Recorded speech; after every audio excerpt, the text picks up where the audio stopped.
আজ চীনের বোয়াও সম্মেলনে যোগ দেবেন প্রধান উপদেষ্টা। সফরে 8টি সমঝোতা স্বাক্ষর সইয়ের সম্ভাবনা। বিনিয়োগ বাড়াতে জোর, সুদ কমানো ও ঋণ পুনঃতফসিল নিয়ে আলোচনার পরামর্শ। উৎসব উদযাপনে ফাঁকা হচ্ছে ঢাকা। মহাসড়কে চাপ বাড়লেও ভোগান্তিহীন ঈদ যাত্রা। স্বাচ্ছন্দ্যে বাড়ি ফিরছে মানুষ। ব্রাহ্মণবাড়িয়ায় 4 লেনের কাজে দুর্ভোগের শঙ্কা। মধ্যরাতেও ঈদ কেনাকাটার ধুম। দোকানে, শপিং মলে উপচে পড়া ভিড়। পছন্দের পোশাক কিনতে ছুটছেন ক্রেতারা। ব্যবসায়ীদের চোখে মুখে আনন্দের ঝিলিক। আমি কি করব, কষ্ট অনেকবার পড়ে গেছি, পড়ে গেলি যেমন পা ফুলে গেছে। দারিদ্র্যে দুষ্ট চক্রে শিশুশ্রম। দুরন্ত শৈশব হারিয়ে যাচ্ছে কঠিন বাস্তবতায়। বাড়ছে স্বাস্থ্য ঝুঁকি। লোক দেখানো নীতিমালা ও আইন প্রয়োগের অভাবকে দুষছে সংস্কার কমিশন। এবং 1000 মাসের চেয়েও শ্রেষ্ঠ পবিত্র লাইলাতুল কদর আজ। মহান আল্লাহর নৈকট্য লাভের আশায় ইবাদত বন্দেগীতে রজনী পার করবেন ধর্মপ্রাণরা।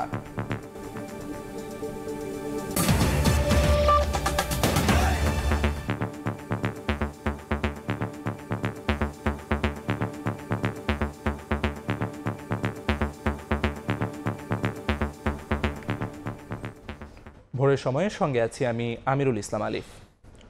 আজ চীনের বোয়াও সম্মেলনে যোগ দেবেন প্রধান উপদেষ্টা ডক্টর মোহাম্মদ ইউনুস। আগামীকাল বেইজিংয়ের গ্রেট হল অব দ্য পিপলে প্রেসিডেন্ট শি জিনপিংয়ের সঙ্গে বৈঠক করবেন ডক্টর ইউনুস। 29 মার্চ চীনের বিখ্যাত পিকিং বিশ্ববিদ্যালয় তাকে সম্মানসূচক ডক্টরেট ডিগ্রি প্রদান করবে এবং সেখানে তিনি বক্তব্য দেবেন। প্রধান উপদেষ্টার বেইজিং সফরে 6 থেকে 8টি সমঝোতা স্মারক সই হওয়ার কথা রয়েছে। এর আগে বুধবার বিকেলে 4 দিনের রাষ্ট্রীয় সফরে চীন পৌঁছান প্রধান উপদেষ্টা। তাকে স্বাগত জানান চীনে নিযুক্ত বাংলাদেশের রাষ্ট্রদূত মোহাম্মদ নাজমুল ইসলাম ও হাইয়ান প্রদেশের ভাইস গভর্নর কিয়ন গাই বো।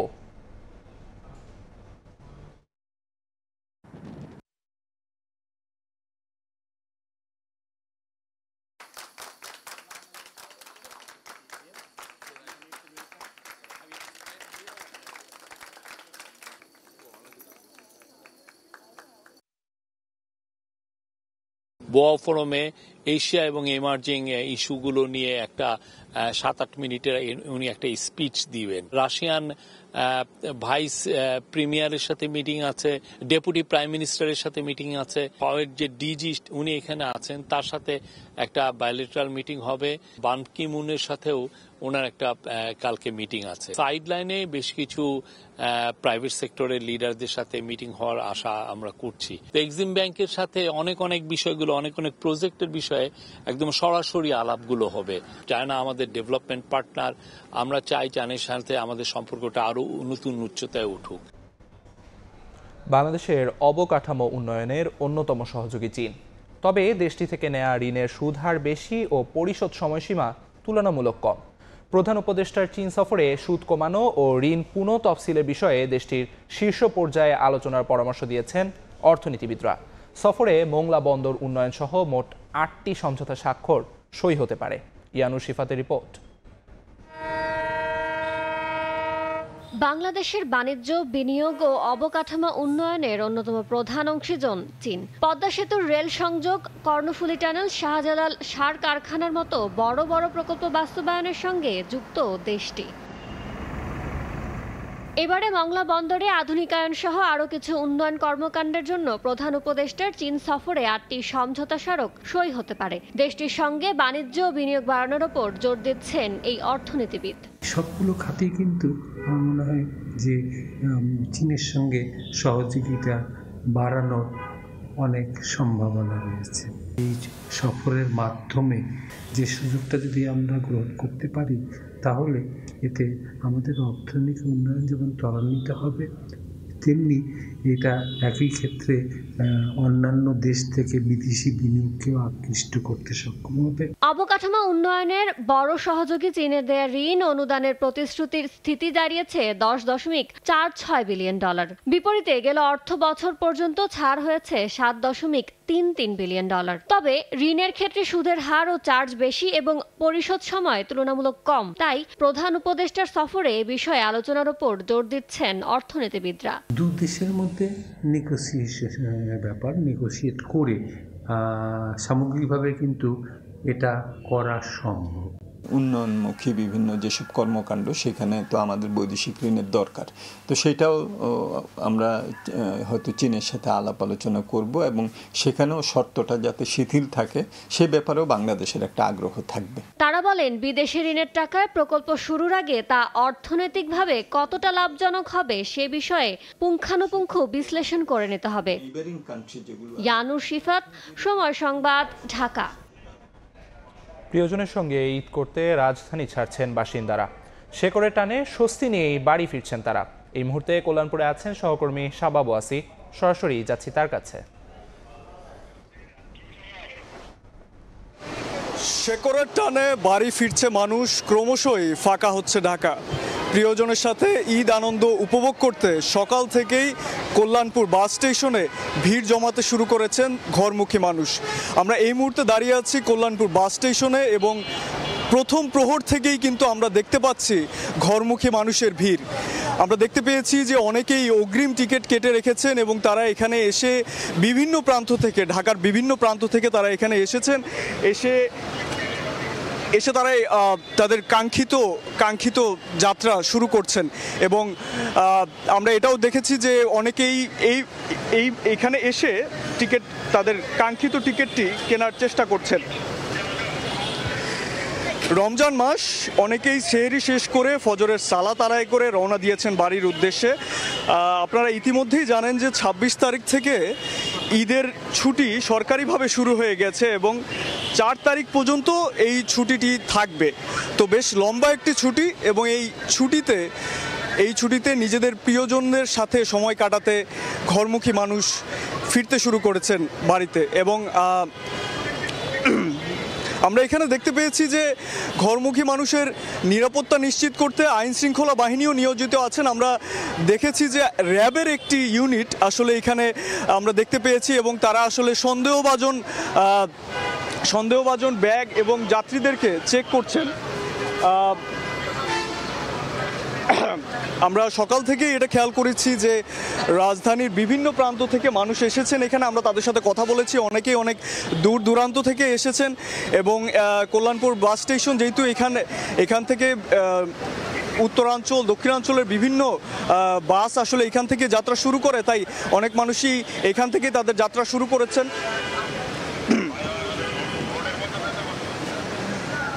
প্রিয়জন,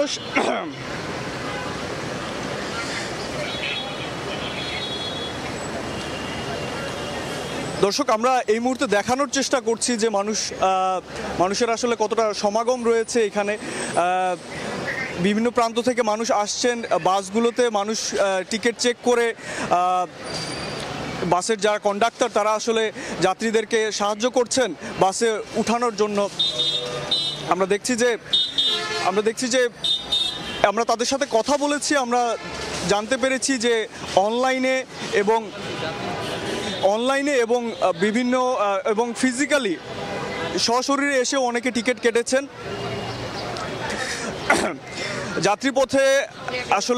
যাত্রীপথে যাত্রীদেরকে আমরা জিজ্ঞেস করেছি যে কোনো ভোগান্তি তারা ফেস করেছেন কিনা। তারা বলছেন যে আপাতত দৃষ্টিতে কোনো ভোগান্তি তারা দেখছেন না, খুব সুষ্ঠুভাবেই তারা আসলে তাদের ঈদ যাত্রা শুরু করেছেন এবং সুষ্ঠুভাবেই আসলে তারা তাদের বাড়ির উদ্দেশ্যে রওনা দিয়েছেন এবং সুন্দরভাবে পরিবারের সাথে একটি ঈদ কাটানোর জন্য তারা প্রত্যয়বদ্ধ। এই ছিল আমার কাছে কল্যাণপুর বাস স্টেশন থেকে সর্বশেষ। কল্যাণপুর থেকে সরাসরি যুক্ত ছিলেন সহকর্মী শাবাব ওয়াসি। ঢাকা সিলেট এবং চট্টগ্রাম সিলেট মহাসড়কের ব্রাহ্মণবাড়িয়ার ৩০ কিলোমিটার অংশে সম্প্রসারণের কাজ চলছে। এতে নির্মাণাধীন দুইটি মহাসড়কের বিভিন্ন অংশে বড় বড় গর্ত আর খানাখন্দের সৃষ্টি হয়েছে। ধুলোবালিতে নাকাল পরিবহন চালক ও যাত্রীরা। এ অবস্থায় ঈদযাত্রায় তীব্র যানজটের পাশাপাশি ভোগান্তির আশঙ্কা করছেন তারা। তবে সড়ক সংশ্লিষ্টরা বলছেন ভোগান্তি লাঘবে কাজ করছেন তারা। হৃদয় পালের ক্যামেরায় উজ্জ্বল চক্রবর্তী রিপোর্ট। দেখে মনে হবে মরুভূমির ধূলিঝড়, কিন্তু আদতে এটি চট্টগ্রাম সিলেট মহাসড়কের ব্রাহ্মণবাড়িয়া শহর বাইপাস, পুনিয়াট এবং বিরাসার অংশের চিত্র। একই অবস্থা ঢাকা সিলেট মহাসড়কের আশুগঞ্জ গোলচত্বর ও বিশ্ব রোড এলাকার। গত 2018 সালে ভারতীয় ঠিকাদারি প্রতিষ্ঠান এফকন্স ইনফ্রাস্ট্রাকচার লিমিটেড প্যাকেজ 1-এর অধীনে ঢাকা সিলেট মহাসড়কের আশুগঞ্জ গোল চত্বর থেকে সরাইল বিশুর পর্যন্ত সড়কটি 6 লেনে সম্প্রসারণের কাজ শুরু হয়। পরে করোনা মহামারী সহ রাজনৈতিক অস্থিরতায় কয়েক দফা থমকে যায় মহাসড়কটি নির্মাণ কাজ। এতে করে ঢাকা সিলেট মহাসড়কের আশুগঞ্জ গোল চত্বর অংশ এবং সরাইল বিশুর এলাকায় সৃষ্টি হয় বড় বড় গর্ত আর খানাখন্দ। একইভাবে প্যাকেজ 2-এর অধীনে চট্টগ্রাম সিলেট মহাসড়কের ব্রাহ্মণবাড়িয়ার ঘাটুরা বিরাসার রাধিকা সুলতানপুর উজানিসার এবং তন্তর অংশেরও একই দশা। এতে চরম ভোগান্তিতে পরিবহন চালক ও যাত্রীরা। ঈদযাত্রায় ভোগান্তির সংখ্যা তাদের।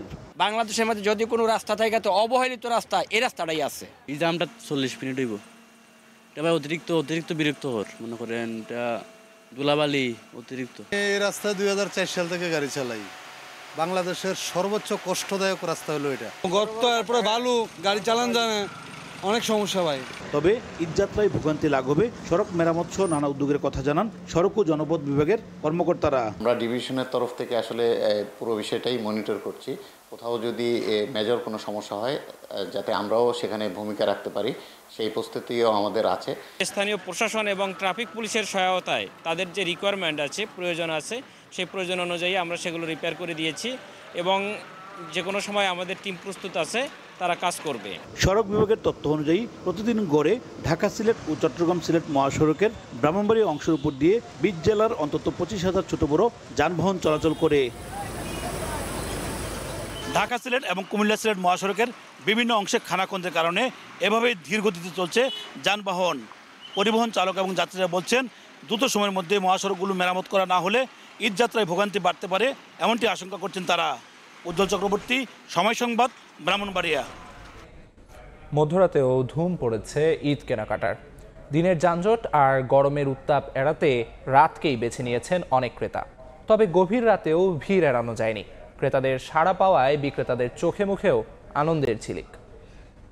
ঈদ কেনাকাটাকে কেন্দ্র করে মধ্যরাতেও জমজমাট ঢাকার মার্কেটগুলি। দর কষাকষি হাক ডাকের মধ্য দিয়েই চলছে কেনাকাটা। দিনের তুলনায় অনেকটা স্বস্তিতে মার্কেট করতে পারায় রাতকে বেছে নিয়েছেন অনেক ক্রেতা। বোঝার উপায় নেই, ঘড়ির কাঁটায় রাত 1টা। তীব্র যানজট, গরমের উত্তাপ ও মার্কেটে উপচে পড়া ভিড় এড়িয়ে স্বাচ্ছন্দ্যে কেনাকাটার জন্যই রাতকে বেছে নিয়েছেন অনেকেই। বাবা মার হাত ধরে এসেছে শিশুরাও। ঈদ কেনাকাটার এই চিত্র ঢাকা নিউ মার্কেটে। দোকান ক্লোজ করে আমি মার্কেটে চলে আসছি, খুব শর্ট টাইমের মধ্যে চলে আসতে পারছি। দিনের সময় থাকে না, রোজা থাকি, অনেক কষ্ট হয় আর প্রচুর গরম পড়ছে। রাত্রে মানে খুব আরাম হয় মার্কেট করার জন্য। ভিড় একটুখানি কম থাকে আর একটুখানি শান্তভাবে সবকিছু আর কি কেনাকাটা করা যায়। রাতে আসলে আর কি ফ্যামিলির সাথে একটুখানি টাইম কাটানো, বাবা থাকে সাথে, দিনে তো বাবা সাথে থাকে না। ভিন্নতা নেই আসলে, আগের বার তুলনায় সেম সবকিছুই আছে। তবে জামা ক্ষেত্রে বলবো মানে জামা কাপড়ের ক্লোদিং যেই ব্যাপারগুলো ওগুলো অনেকটা আগের তুলনায় বেশি। বিক্রেতারা বলছেন দিনের মতো রাতেও সমানভাবে মিলছে সারা। গভীর রাত পর্যন্ত চলে বেচা কেনা। রাতে তো আসে স্টাফরা যেমন তাদের দোকানপাট বন্ধ করে আমাদের এখানে মার্কেটিং করতে আসে। রাতে চাপ কম থাকলেও বেচা কিনা আছে। বেচা কিনা হচ্ছে, দূর দূরান্ত থেকে লোকজন আমাদের মার্কেটে আসছে। ঈদকে সামনে রেখে এই বেচা বিক্রি চলবে চাঁদ রাত পর্যন্ত। শাবাব ওয়াসি, সময় সংবাদ, ঢাকা। খুলনায় ঈদ বাজারে উপচে পড়া ভিড়। সকাল থেকে মধ্যরাত পর্যন্ত নগরীর বিভিন্ন বাজার ও শপিং মলগুলোতে চলছে ঈদের কেনাকাটা। বাজারে পর্যাপ্ত পছন্দের পোশাক থাকলেও ক্রেতাদের অভিযোগ দাম তুলনামূলক বেশি। আর বিক্রেতারা বলছেন ভারতীয় পণ্যের আমদানি কম হওয়ায় কদর বেড়েছে পাকিস্তানি পোশাকের। আব্দুল হালিমের ছবিতে বেল্লাল হোসেন সজলের রিপোর্ট। সিল্কের কাপড়ের ওপর এমব্রয়ডারি ও জরি সুতা চুমকির ভারী কাজ করা, সঙ্গে ওয়েস্টার্ন ও ট্র্যাডিশনাল ডিজাইনের সমন্বয়। জিমুচু নামে এই নতুন ডিজাইনের 3 পিস খুলনার ঈদ বাজারে এবার তরুণীদের পছন্দের তালিকার শীর্ষে।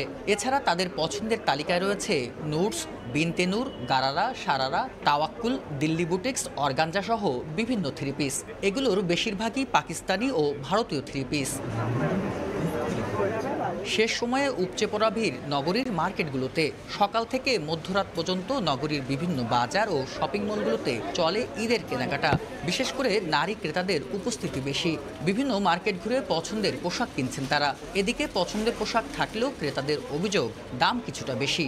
এছাড়া অনলাইন থেকেও পোশাক কিনছেন অনেকে। দাম এবার একটু বেশি মনে হচ্ছে তুলনামূলক গতবারের চেয়ে। প্রাইস অনেক বেশি, একটা জিনিসের যে দাম হওয়ার ক্রয় ক্ষমতার বাইরে চলে গেছে আমাদের। পাকিস্তানি থ্রি পিসগুলো বা ড্রেসগুলো কেন পছন্দ? এটা কমফোর্ট, ভীষণ কমফোর্ট। আমরা কিছু শপিং করেছি অনলাইন থেকে, এখন অফলাইন আর কি দেখতেছি। জমজমাট বেচাকেনায় খুশি বিক্রেতারাও। তবে বিদেশি ভালো মানের পোশাকের দাম কিছুটা বাড়তি বলছেন তারা। দাম অনুপাতে পাকিস্তানি সবাই আসলে নিতে পারতেছে না, কারণ পাকিস্তানি কোয়ালিটি, ওদের ম্যাটেরিয়ালস, ওদের কারো কাজ হচ্ছে অনেক ভালো হয়। আসলে পাকিস্তানি আর জিমিচু এই দুইটাই এবার হিট করছে, আর গারারা সারারা গাউন এগুলো তো আছেই। নগরীতে ছোট বড় অর্ধশতাধিক বাজার ও শপিং মল রয়েছে। বেলাল হোসেন সজল, সময় সংবাদ, খুলনা। ভোরের সময় আরও থাকছে। 23 বছরে 30 বার আগুন লেগেছে দক্ষিণের রক্ষা কবচ বিশ্ব ঐতিহ্যের সুন্দরবনে। পুড়েছে শত শত একর বনভূমি। মানুষের অবাধ যাতায়াত বন্ধের দাবি। চট্টগ্রামের কর্ণফুলীতে হাতির আক্রমণ থেকে রক্ষায় সড়ক অবরোধ করেছে এলাকাবাসী। এই মুহূর্তে সেখানে আছেন রিপোর্টার শফিকুল আলম, সরাসরি যাচ্ছি তার কাছে। বারবার হাতির আক্রমণে মানুষ ও শিশু মৃত্যুর প্রতিবাদে চট্টগ্রামের যে কর্ণফুলী উপজেলা রয়েছে, সেই কর্ণফুলী উপজেলায় কেপিজেড যে রয়েছে সেখানে কিন্তু সড়ক অবরোধ করেছেন এলাকাবাসী, সর্বস্তরের মানুষ। তাদের মূল যে দাবি হচ্ছে সেটি হচ্ছে বারবার এখানে হাতির আক্রমণে সাধারণ মানুষ মারা যাচ্ছে। গত 22 অর্থাৎ গত শনিবারে এক শিশুর মৃত্যু হয়েছিল এবং শিশুর বাবা ইব্রাহিম সেই শিশুকে কোলে নিয়ে কিন্তু এই রাস্তা অবরোধ করেছিলেন এবং লাশ নিয়ে রাস্তা অবরোধ করেছিলেন।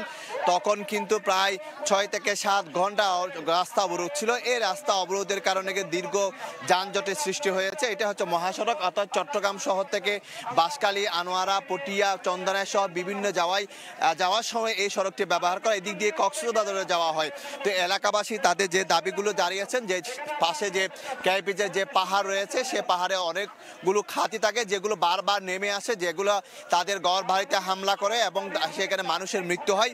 এবং তারা বলছেন যে গত 6 বছরে অন্ততপক্ষে আনোয়ারা এবং বাঁশখালীতে প্রায় 19 জনের বেশি হাতির আক্রমণে মৃত্যু হয়েছে বলে তারা জানিয়েছেন। যে বারবার মৃত্যু হচ্ছে, এর পরিপ্রেক্ষিতে প্রশাসন কোনো পদক্ষেপ না নেওয়ায় আজকে ভোর 6টা থেকে কিন্তু চট্টগ্রামে যে কর্ণফুলী যে উপজেলা রয়েছে সে কর্ণফুলী উপজেলা কেপিজের সামনে কিন্তু সড়ক অবরোধ করেছে সর্বস্তরের মানুষ। এবং তারা বলছেন তাদের যে দাবি দাওয়াগুলো রয়েছে সেগুলো যদি পূরণ করা না হয় তারা সেই সড়কটি অবরোধ করে রাখবেন, সেই বিষয়টি তারা জানাচ্ছেন। গত 22 অর্থাৎ শনিবার যেই শিশুটি মারা গিয়েছিল সেই শিশুটি মারা যাওয়ার পর সর্বস্তরের মানুষ এই চট্টগ্রাম এই মহাসড়কে কিন্তু সবাই নেমে আসে এবং প্রায় 6 থেকে 7 ঘন্টা এই সড়ক অবরোধ করে রাখে। এখানে হাজার হাজার মানুষ সেটা অংশ নিয়েছিলেন এবং প্রশাসনের আশ্বাসে তখন গিয়ে তারা এই যে তারা অবরোধ তুলে নিয়েছিলেন। কিন্তু তারা বলছেন যে আশ্বাস দিলেও, প্রশাসন আশ্বাস দিলেও, বন কর্তৃপক্ষ আশ্বাস দিলেও তারা কোনো পদক্ষেপ নেয়নি, যার প্রেক্ষাপটে তাদেরকে আবারও রাস্তায় নামতে হয়েছিল। এখানে কিন্তু কোনো রাজনৈতিক কোনো ব্যানার নয়, সাধারণ মানুষের ব্যানারে, সর্বস্তরের মানুষের ব্যানারে, যারা সেহরি খাওয়ার পর কিন্তু রাস্তায় নেমে পড়েছেন। আমরা জানি রাখি চট্টগ্রামের এই যে পাহাড়ি যেহেতু এলাকা, সেক্ষেত্রে এখানে অনেকগুলো পাহাড় রয়েছে এবং বলা হচ্ছে ERT অর্থাৎ এলিফ্যান্ট রেসপন্স যে টিম ছিল কিছুদিন আগে, অর্থাৎ 15 থেকে 20 জনের একটা টিম ছিল যারা পাহাড়ি এলাকা থেকে হাতি নেমে আসলে সে হাতিদেরকে তারা তাড়িয়ে দিয়ে থাকে, এরকম রেসপন্স টিম। কিন্তু কেপিজেড কর্তৃপক্ষ সেই রেসপন্স টিমকে তারা প্রত্যাহার করে নিয়েছে, যে কারণে কিন্তু বারবার হাতির আক্রমণের ঘটনা ঘটছে চট্টগ্রাম বিভিন্ন জেলায়। শুধু চট্টগ্রামে এই এলাকায় নয়, বিশেষ করে এটি হচ্ছে কর্ণফুলী উপজেলা, পার্শ্ববর্তী আনোয়ারা রয়েছে, এরপরে যে বাঁশখালী রয়েছে এবং পাহাড়া চন্দনেশেও কিন্তু হাতির আক্রমণে মানুষের মারা যায়। যে তারা একটি তথ্য যেটি বলছে অন্ততপক্ষে আনোয়ারা এবং কর্ণফুলীতে, বাঁশখালীতে গত 6 বছর তারা 19 19 জনের মতো মানুষ করা হয়েছে। তো সবকিছু মিলিয়ে যেটি দীর্ঘ সড়কে যানজট সৃষ্টি হয়েছে। যেহেতু আজকে থেকে ছুটির দিন শুরু হবে, গতকালেও কিন্তু অনেকে বাড়িতে ফিরে গিয়েছেন। এখন দুইটি বিষয়, একটি হচ্ছে কর্তৃপক্ষ তাদের দাবি দেওয়া নিয়ে কথা বলবেন এবং সাধারণ মানুষ চাবে ভোগান্তি যেন না থাকে এবং তারা যেন উদ্যোগ করে নেয়। তো এই ছিল আমার চট্টগ্রামের কর্ণফুলী থেকে সর্বশেষ তথ্য। চট্টগ্রামের কর্ণফুলী থেকে সড়ক অবরোধের সবশেষ জানাচ্ছিলেন সহকর্মী শফিকুল আলম। দেশে প্রতি বছর লাগামহীনভাবে বাড়ছে শিশু শ্রমিক, সেই সঙ্গে বাড়ছে তাদের মানসিক ও শারীরিক স্বাস্থ্য ঝুঁকি। বিগত সরকার শিশু শ্রম নিরসনে এসডিজি লক্ষ্যমাত্রা পূরণে ব্যর্থতায় পরিচয় দিয়েছে বলে অন্তর্বর্তী সরকারের নতুন শ্রম সংস্কার কমিশন বলছে, শুধু দরিদ্রতা নয়, বিগত সরকারের পুঁজিবাদী মনোভাবই শিশু শ্রম বন্ধ না হওয়ার মূল কারণ। বিস্তারিত চন্দ্রিমা চৌধুরীর প্রতিবেদনে, ছবি তুলেছেন আশরাফুল আলম। প্রচণ্ড উত্তাপে গলানো বিভিন্ন ধাতু ও রাসায়নিকের তীব্র গন্ধে যেখানে নিঃশ্বাস নেওয়াই কঠিন, সেখানে 16 বছরের সবুজ প্রতিদিন কাজ করে 10 থেকে 12 ঘন্টা, বিনিময়ে প্রতিদিন পায় 500 টাকা। মাতোয়ালের এই ঢালাই কারখানায় জীবনের ঝুঁকি থাকলেও ছোট ভাইয়ের পড়াশোনা ও সংসারের খরচের যোগান দিতে বাধ্য হয়েই এখানে কাজ করতে হয় তাকে। ভয় তো লাগে একটু একটু, তাপ লাগে, ঘামি, কি করব, কষ্ট অনেক। ছোট ভাইয়ের বয়স 8 বছর, তার পড়ালেখা করে আমি। লেগুনা চালকের সহকারী হিসেবে কাজ করা 13 বছর বয়সী সাগরের গল্পটাও একই রকম। তার ছোট্ট কাঁধে উঠেছে সংসারের বোঝা। তার মতো অনেক শিশুরই দুরন্ত শৈশব হারিয়েছে কঠিন বাস্তবতায়। অনেকবার পড়ে গেছি, পড়ে গেলি যেমন পা ফুলে গেছে, হাতের পিছলে পড়ে যায়, ব্যথা পেয়েছে অনেক। সারাদিনে ধরে 10-12টা মতো ডিপ মারি। এই পাত্তি সেটা আবার হাতের উপর একটু পড়ছিল, ফুলে গেছে আঙ্গুল। বিবিএস এর পর্যবেক্ষণ, নজরদারি না থাকাতেই ঝুঁকিপূর্ণ কাজে বাড়ছে 7 থেকে 16 বছর বয়সী শিশুর সংখ্যা, যাদের মাসিক আয় 2.5 থেকে সর্বোচ্চ 7,500 টাকা। বাংলাদেশ পরিসংখ্যান ব্যুরো 2022 সালের সর্বশেষ তথ্য অনুযায়ী দেশে কর্মজীবী শিশুর সংখ্যা প্রায় 35 লাখেরও বেশি, যার মধ্যে 11 লাখ শিশু রয়েছে নানান ধরনের ঝুঁকিপূর্ণ কাজের সাথে যুক্ত। এই নিয়ে গণ অভ্যুত্থানের পরে গঠন হওয়া শ্রম সংস্কার কমিশন বলছে, শুধু দরিদ্রতা নয়, লোক দেখানো নীতিমালা ও আইনের কঠোর প্রয়োগের অভাবেই বাড়ছে শিশু শ্রম। বাংলাদেশের society as a whole child labour accept করে, কতটা সময় সে কাজ করছে, শুধু শারীরিক না মানসিকভাবে সে কতটা নিষ্পেষণে আছে, কতটা চাপে আছে। এদের মধ্যে থেকে কিশোর গ্যাং তৈরি হচ্ছে, নেশার জায়গাটা তৈরি হচ্ছে। এমন বাস্তবতায় শিশু শ্রম কমাতে অন্তর্বর্তী সরকারের ভাবনা তুলে ধরেন শ্রম সংস্কার কমিশনের সদস্য তাসলিমা আক্তার। আমাদের আকাঙ্ক্ষা হচ্ছে যে আমরা আসলে শিশু শ্রম চাই না, এবং ঝুঁকিপূর্ণ কাজ কি সেই কাজগুলোর একটা তালিকা করা, সেই কাজগুলোর মধ্যে সেই শ্রমিকরা, শিশু শ্রমিক বা কিশোর শ্রমিকরা যুক্ত হচ্ছেন কিনা সেটা তদারকি করা। এখন পর্যন্ত আমাদের আসলে জাতীয় মজুরিটা নিশ্চিত করা, এগুলো খুব জরুরি। শিশু অধিকার নিয়ে কাজ করা সংগঠনগুলো বলছে, অনিশ্চিত ভবিষ্যতের হাতছানিতে স্বপ্নহীন জীবনে শ্রমজীবী শিশুদের শৈশব আটকে গেছে নানা সংকটে। তাই এবার শুধু প্রকল্প নয়, প্রয়োজন শ্রম আইনের সংস্কার, এমনটাই মনে করছেন সংশ্লিষ্টরা। চন্দ্রিমা চৌধুরী, সময় সংবাদ, ঢাকা। শৈশব মানে আনন্দ, স্বপ্ন আর সম্ভাবনার দিগন্ত, কিন্তু দারিদ্র্য, অশিক্ষা ও সামাজিক অসচেতনতার চক্রে আটকা পড়া শিশু শৈশব হারিয়ে ফেলছে নির্মাণ শিল্প, ওয়ার্কশপ কিংবা কারখানার ঝুঁকিপূর্ণ কাজে। দক্ষিণের জনপদ খুলনায় আশঙ্কাজনক হারে বাড়ছে শিশু শ্রমিকের সংখ্যা। তাদের মূলধারায় ফেরাতে সরকারি বেসরকারি বিভিন্ন উদ্যোগ থাকলেও স্বচ্ছতা ও জবাবদিহিতার অভাবে সুফল মিলছে না বলে দাবি বিশেষজ্ঞদের। শিশু সুরক্ষায় আলাদা দফতর ও পুনর্বাসনের তাগিদ সংশ্লিষ্টদের। আব্দুল হালিমের ছবিতে বেল্লাল হোসেন সজলের রিপোর্ট। খুলনার শেরেবাংলা রোডের একটি ওয়ার্কশপে গ্রাইন্ডিং মেশিন হাতে ঝুঁকিপূর্ণ কাজ করছে 12 বছরের শিশু আব্দুল্লাহ। পারিবারিক অসচ্ছলতার কারণে স্কুলে ভর্তি না হয়ে 7 মাস ধরে এ কাজে যুক্ত হয়েছে সে। শুধু আব্দুল্লাহ নন, এ শহরের অলিগলিতে এমন ভারী ও ঝুঁকিপূর্ণ কাজে যুক্ত আছেন অসংখ্য শিশু। সরকারি বেসরকারি কোনো সংস্থারই জানা নেই এর সঠিক সংখ্যা। নগরীর শিববাড়ি, শেখপাড়া, পাওয়ার হাউস, জোড়াগেট, খালিশপুর, দৌলতপুর, ফুলবাড়িগেট সহ বিভিন্ন এলাকায় দেখা মিলেছে শ্রমজীবী শিশুর, যাদের অধিকাংশই লেদ, ওয়ার্কশপ, মোটরসাইকেল গ্যারেজ, কলকারখানা সহ বিভিন্ন ব্যবসা প্রতিষ্ঠান বা যানবাহন চালনার কাজে যুক্ত রয়েছেন। এতে বাড়ছে স্বাস্থ্য ঝুঁকি। টাকা পয়সা নাই দেখে পড়াশোনা করতে পারতেছে। আমার বয়সে অনেকেই এখানে কাজ করে। যে বয়সে স্কুলে গিয়ে হাসি আনন্দে বেড়ে ওঠার কথা, সে বয়সে ধরতে হচ্ছে সংসারের হাল। অল্প বয়সেই পরিবারের অভাবানটন, লেখাপড়ায় অনাস্থা সহ নানা কারণে সম্মুখীন হয়ে শিশুরা আত্মনিয়োগ করছে ঝুঁকিপূর্ণ কাজে। বাংলাদেশ পরিসংখ্যান ব্যুরো ও ইউনিসেফের মাল্টিপল ইন্ডেক্টর ক্লাস্টার সার্ভের সবশেষ 2019 সালের তথ্য বলছে, খুলনা বিভাগের মোট শিশুর 6.6% শিশু ঝুঁকিপূর্ণ কাজের সঙ্গে যুক্ত। এসব কাজ থেকে শিশুদের ফিরিয়ে এনে নিরাপদ জীবন ব্যবস্থা ও স্কুলমুখী করতে সরকার বিভিন্ন পদক্ষেপ নিলেও সচ্ছলতা ও জবাবদিহিতার অভাবে বাস্তবায়ন হচ্ছে না বলে মত নাগরিক সমাজের প্রতিনিধিদের। যে উদ্যোগগুলো নেওয়া হয়েছিল বা হচ্ছে, সেগুলোর যদি সঠিকভাবে বাস্তবায়ন হতো তাহলে নিঃসন্দেহে এই অবস্থার পরিবর্তন হতো। সমাজসেবা অধিদপ্তরের কর্মকর্তারা বলছেন, শিশু সুরক্ষা বাড়াতে প্রয়োজন আলাদা দফতর। আর শুধু বল প্রয়োগ নয়, সুবিধাবঞ্চিত শিশুদের পুনর্বাসনে উদ্যোগী হওয়ার আহ্বান কলকারখানা ও প্রতিষ্ঠান পরিদর্শন অধিদপ্তরের। একটা সেটআপ থাকবে যারা শিশুদের নিয়েই কাজ করবে।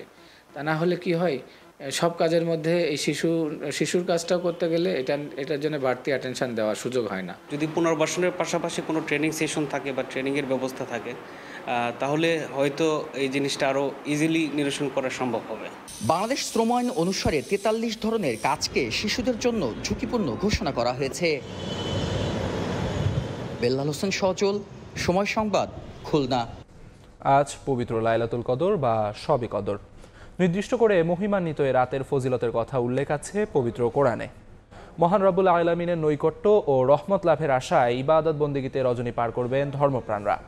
পুণ্যময় রাতকে উৎসবে পরিণত না করে নামাজ পড়া, নানা দোয়ার উচ্চারণ ও সৃষ্টিকর্তার দরবারে ক্ষমা চাওয়ার পরামর্শ ইসলামী চিন্তাবিদদের। তোহা খান তামিমের রিপোর্ট।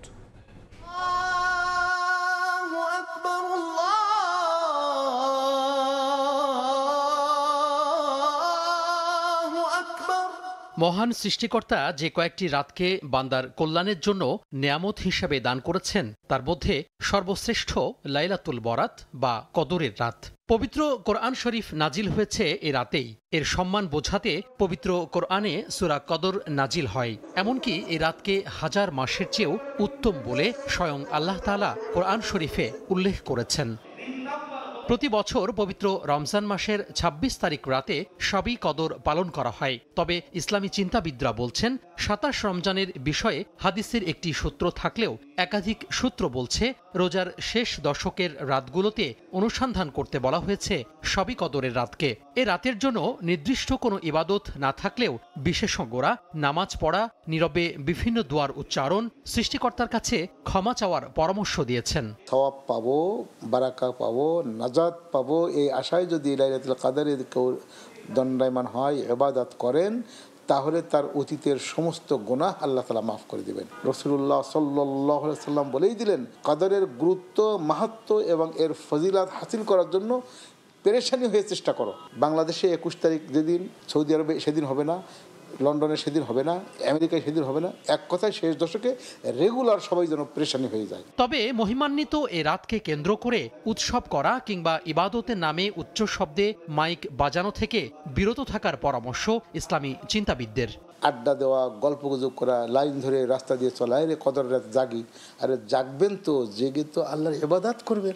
আল্লাহর পক্ষ থেকে দেওয়ার যে অঙ্গীকার, আল্লাহ তাআলা এই রাতে হায়াত, মৌত, রিজিক, দৌলত সবকিছু কদর মানে নির্ধারণ করা, সবকিছু নির্ধারণ করেই থাকেন। রমজান মাসে সংযম আর ত্যাগের শিক্ষা নিয়ে সারা বছর জীবনের প্রতিটি ক্ষেত্রে তা পালন করার আহ্বান বিশেষজ্ঞদের।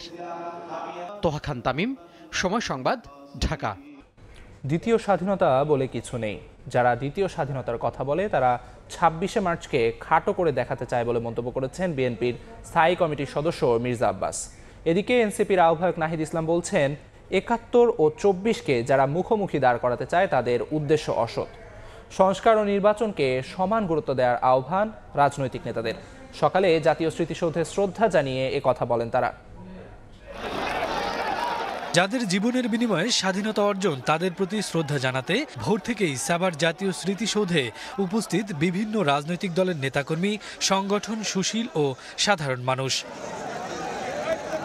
রাষ্ট্রপতি ও প্রধান উপদেষ্টার শ্রদ্ধা জানানো শেষে জাতির শ্রেষ্ঠ সন্তানদের শ্রদ্ধা জানান বিভিন্ন রাজনৈতিক দলের নেতাকর্মীরা। বিএনপির কর্মীদের সঙ্গে নিয়ে জাতীয় স্মৃতিসৌধে শ্রদ্ধা জানিয়ে দলের স্থায়ী কমিটির সদস্য মির্জা আব্বাস বলেন, দ্বিতীয় স্বাধীনতা বলতে কিছু নেই। যারা বলে তারা আজকে স্বাধীনতা দিবসকে একটু খাটো করতে চায়। জাতীয় বৃহত্তর ঐক্যের প্রয়োজন পড়বে, দেশের স্বাধীনতা সার্বভৌমত্বের জন্য ঐক্যের প্রয়োজন পড়বে, তখন কিন্তু আমরা সবাই এক হয়ে যাবে। গণ অভ্যুত্থানে নেতৃত্ব দেওয়া শিক্ষার্থীদের নতুন রাজনৈতিক দল জাতীয় নাগরিক পার্টির নেতারাও ফুল দিয়ে শ্রদ্ধা জানান। যারা এটাকে আসলে পরস্পর বিরোধী বা মুখোমুখি করে দাঁড়া করাচ্ছে তাদের উদ্দেশ্য অসৎ, এবং আমরা মনে করি তারা 24-এর গণ অভ্যুত্থানকে, এই যে ছাত্র জনতার বিজয়কে প্রকৃতভাবে উপলব্ধি করতে পারেনি। জাতির শ্রেষ্ঠ সন্তানদের প্রতি শ্রদ্ধা জানান বাংলাদেশ কমিউনিস্ট পার্টি, বিপ্লবী ওয়ার্কার্স পার্টি, গণ অধিকার পরিষদ সহ বিভিন্ন রাজনৈতিক দলের নেতাকর্মীরা। গণতান্ত্রিক এবং ন্যায়সঙ্গত সমাজ প্রতিষ্ঠার জন্য লড়াই করেছে, সেটা বাস্তবায়নের জন্য আমাদের ঐক্য যেন আমরা ধরে রাখতে পারি। এই গণঅভ্যুত্থান মুক্তিযুদ্ধের অসম্পূর্ণ জাতীয় কর্তব্যকে সম্পন্ন করার ডাক দিয়েছে এবারকার এই গণঅভ্যুত্থান।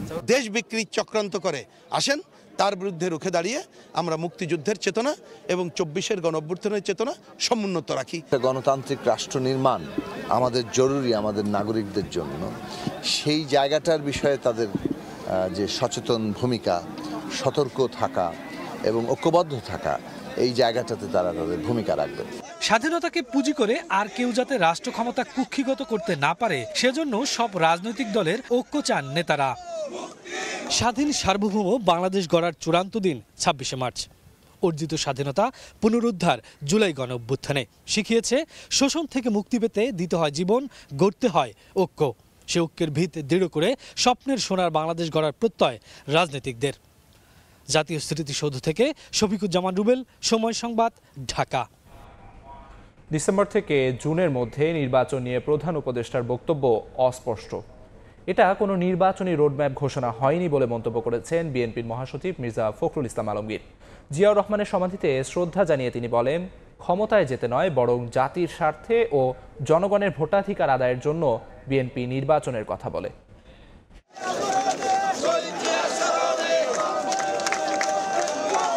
মহান স্বাধীনতা ও জাতীয় দিবস উপলক্ষে শহীদ রাষ্ট্রপতি জিয়াউর রহমানের সমাধিতে শ্রদ্ধা নিবেদন করতে শেরেবাংলা নগরে জড়ো হন হাজারো নেতাকর্মী। দলের প্রতিষ্ঠাতার আত্মার মাগফিরাত কামনা ও মুক্তিযুদ্ধে বীরত্ব গাথা অসামান্য অবদানের জন্য জিয়াউর রহমানের প্রতি শ্রদ্ধা জানান বিএনপি মহাসচিব সহ দলটির সিনিয়র নেতারা।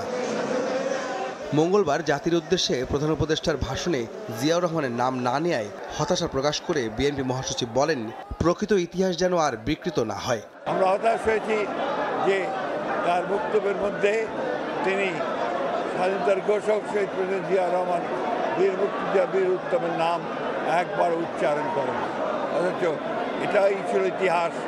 আমরা আবারও চাই না আওয়ামী লীগ যে ইতিহাস বিকৃত করেছে, এখন আবার সেই ইতিহাস বিকৃত হোক।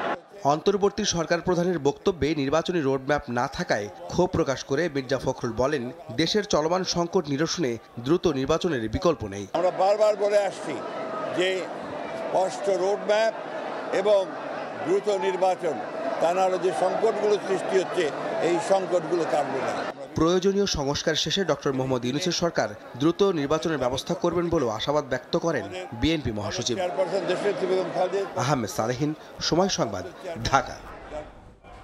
বাংলাদেশের সব সমস্যার সমাধান সংসদে হতে হবে, এর বাইরে কোনো সমাধান নেই বলে মন্তব্য করেছেন বিএনপির স্থায়ী কমিটির সদস্য আমির খসরু মাহমুদ চৌধুরী।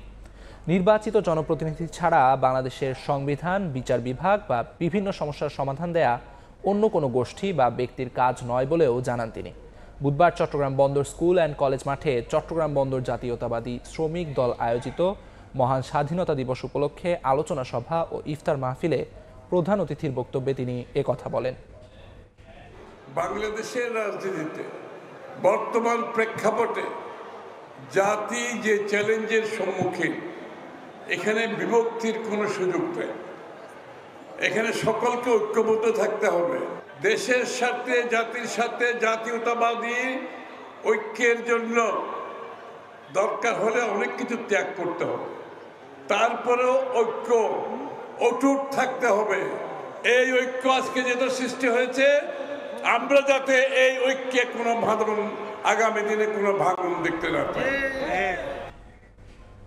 স্বাধীনতা যুদ্ধের প্রত্যাশা ৫৪ বছরেও পূরণ হয়নি দাবি করে জামাতে ইসলামের সেক্রেটারি জেনারেল মিয়া গোলাম পরোয়ার বলেছেন, যারা বিদেশি প্রভুদের দাসত্বে লিপ্ত তারাই জামাতের দেশপ্রেম নিয়ে প্রশ্ন তোলে। এদিকে মহান স্বাধীনতা দিবসে রাজধানীতে দুস্থদের মাঝে ইফতার সামগ্রী বিতরণ করেছে দলটি। মহান স্বাধীনতা দিবসে অসহায়, দুস্থ এবং পথচারীদের মধ্যে ইফতার বিতরণ করে জামায়াত ইসলামী। রাজধানীর সবগুলো ইউনিটে দলটির নেতাকর্মীরা পালন করে নানা কর্মসূচি। এদিকে রাজধানীর পল্টনে দলের ঢাকা মহানগর দক্ষিণ শাখার উদ্যোগে স্বাধীনতা দিবস উপলক্ষে আলোচনা সভার আয়োজন করে জামায়াত ইসলামী। দলের সেক্রেটারি জেনারেল বলেন, যে প্রত্যাশা নিয়ে স্বাধীনতা যুদ্ধে জনগণ ঝাঁপিয়ে পড়েছিল তা ৫৪ বছরেও পূরণ হয়নি।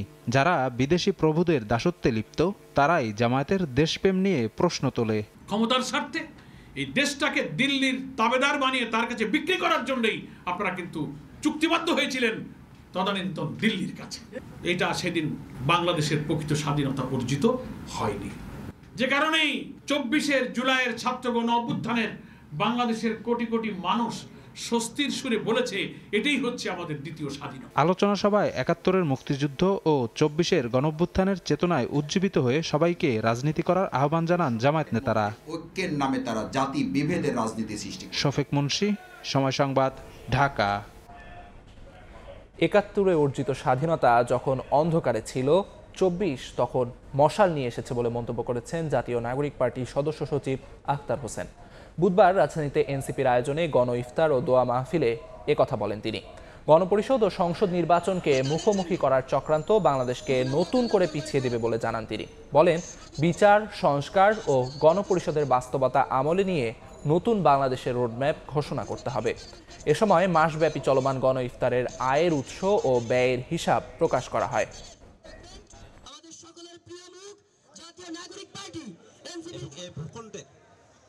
স্বাধীনতা সংগ্রামের ইতিহাসে সকল শহীদ জাতীয় সংসদ নির্বাচনের মধ্য দিয়ে ঘোষা মাজার যে সংবিধান আমাদেরকে দেওয়ার কথা বলা হচ্ছে, তার সঙ্গে বাংলাদেশের মানুষ একাত্ম নয়। আমরা মনে করি জাতীয় সংসদ নির্বাচনের সঙ্গে গণপরিষদ নির্বাচনকে মুখোমুখি দাঁড় করাবার যে চক্রান্ত চলছে, বাংলাদেশকে নতুন ভাবে পিছিয়ে দেবার চক্রান্ত। আমরা আহ্বান জানাবো বিচার, সংস্কার এবং গণপরিষদের যে বাস্তবতা সেটাকে আমলে নিয়ে সামনের বাংলাদেশের যে রোডম্যাপ সেটা ঘোষণা করতে হবে। তরুণ প্রজন্ম একসঙ্গে হয়ে যারা গণ অভ্যুত্থান পরবর্তী বাংলাদেশের রাজনীতি করতে ইচ্ছুক তাদের জন্য নতুন দল জাতীয় নাগরিক পার্টি গঠন করা হয়েছে বলে জানিয়েছেন দলটির মুখ্য সংগঠক সার্জিস আলম। দেশের প্রত্যেকটি গ্রাম, গঞ্জ, ইউনিয়ন এবং উপজেলায় নতুন এই দল এনসিপির পক্ষ থেকে মানুষের সঙ্গে কাজ করতে চান বলেও জানান তিনি। বুধবার নিজ জেলা পঞ্চগড়ের আটোয়ারির ধামর ইউনিয়নের বিভিন্ন এলাকায় পথসভায় সাংবাদিকদের একথা বলেন সার্জিস। এনসিপি এই পার্টির পক্ষ থেকে মাঠ পর্যায়ে যাব, মানুষের কাছে মিশবো, মানুষের ব্যথা শুনবো, সে অনুযায়ী কাজ করব। আমরা বিশ্বাস করি আমরা মানুষের দোরগোড়ায় পৌঁছাতে পারবো, মানুষের মনে পৌঁছাতে পারবো এবং এভাবেই এনসিপি বাংলাদেশের সবচেয়ে বড় রাজনৈতিক দল হয়ে উঠবে এবং বাংলাদেশের মানুষের প্রতিনিধিত্ব ওই সংসদে করবে। অসাধু বন কর্মকর্তা ও মৎস্যজীবীদের দৌরাত্ম্য, আইনের ফাঁকফোকর, তদন্ত কমিটির সুপারিশ বাস্তবায়ন না হওয়া সহ নানা কারণে গত 23 বছরে 30 বার আগুন লেগেছে বিশ্ব ঐতিহ্যের সুন্দরবনে। এতে তিলে তিলে নিঃশেষ হচ্ছে দক্ষিণ পশ্চিমাঞ্চলের মানুষকে আগলে রাখা এই ম্যানগ্রোভ বনভূমি। অগ্নিকাণ্ডের পুনরাবৃত্তি ঠেকাতে আইন করে বনের মধ্যে চোরা শিকারী সহ মানুষের অবাধ যাতায়াত বন্ধের দাবি জানিয়েছেন পরিবেশবিদরা। আলী আকবর টুটুলের তথ্য ও আমিনুল ইসলামের ছবিতে রিপোর্ট। ঝড় ও জলোচ্ছ্বাসের তাণ্ডব থেকে বিস্তীর্ণ উপকূলকে রক্ষা করে বিশ্ব ঐতিহ্য সুন্দরবন। তবে প্রায় প্রতি বছরই এই বনে লাগছে আগুন। বন বিভাগের তথ্য মতে গত 23 বছরে সুন্দরবনের পূর্ব বিভাগে অগ্নিকাণ্ডের ঘটনা ঘটেছে 30টি। এতে পুড়েছে একরের পর একর বনভূমি। হুমকির মুখে বন্যপ্রাণী। সবশেষ গত 22 মার্চ থেকে পরপর কয়েক দফায় আগুনে পুড়েছে সুন্দরবনের বেশ কিছু এলাকা। স্থানীয়দের অভিযোগ, প্রতিবারই বনে আগুন লাগলে গঠন করা হয় তদন্ত কমিটি, করা হয় সুপারিশও, তবে তা আলোর মুখ দেখে না কখনো। অভিযোগ রয়েছে মাছ শিকার করতে গহীন বনে প্রবেশ করে আগুন দেয় অসাধু জেলেরা। এছাড়া মৎস্যজীবী ও মোয়ালদের অসচেতনতার কারণেও আগুন লাগে কখনো কখনো। ভাদ্র আশ্বিন মাসে জাল পাইতে মাছ ধরে, মাগুর মাছ, কই মাছ, শোল মাছ, শিং মাছ এইগুলো ধরে। কয়লা হয়, ওইখানে মাছ আসে। হরিণের ফাঁদ পাতে এবং ওই অনেক দেখা যাচ্ছে ওই জাইলিয়া, ওই যে ফেরি জাল পাতে। সে জায়গা হরিণ থাকে, বাঘ থাকে, সাপ থাকে। যদি আগুন যদি দেয়, যদি আগুনের ভিতরে আটকে যায়, তাইলে হ্যাঁ মারা যাবে। যারা এই অপরাধটা করেছে তাদেরকে শনাক্ত করতে হবে, এদের জন্য একটা টিম গঠন করতে হবে। জাতীয় সম্পদ রক্ষার জন্য এদের আইনের আওতায় আনা একান্ত দরকার। এর চারপাশে যে ছোট ছোট নদী বা খালগুলো আছে, এগুলোকে যদি খনন করে এরকম করা যায় যে এটা বাটার সময় পানি পাওয়া যাবে, তাহলে এরপরে যে কোনো অগ্নি দুর্ঘটনা ঘটলে খুব দ্রুত সময়ের মধ্যে নির্বাপন করা সম্ভব হবে। অগ্নিকাণ্ডের পুনরাবৃত্তি ঠেকাতে কঠোর আইন করে বনের মধ্যে চোরা শিকারী সহ মানুষের অবাধ যাতায়াত বন্ধের দাবি পরিবেশবিদদের। মানব সৃষ্ট এবং পরিকল্পিত এবং অসাধু বন কর্মকর্তা এবং এটার সাথে স্থানীয় অসাধু কিছু ব্যবসায়ী আছে, মাছ ব্যবসায়ী, তারা এটার সাথে যুক্ত বলে মনে করি। ড্রোনের মাধ্যমে আমাদের সতর্ক নজরদারি ও টহল বৃদ্ধি করতে হবে।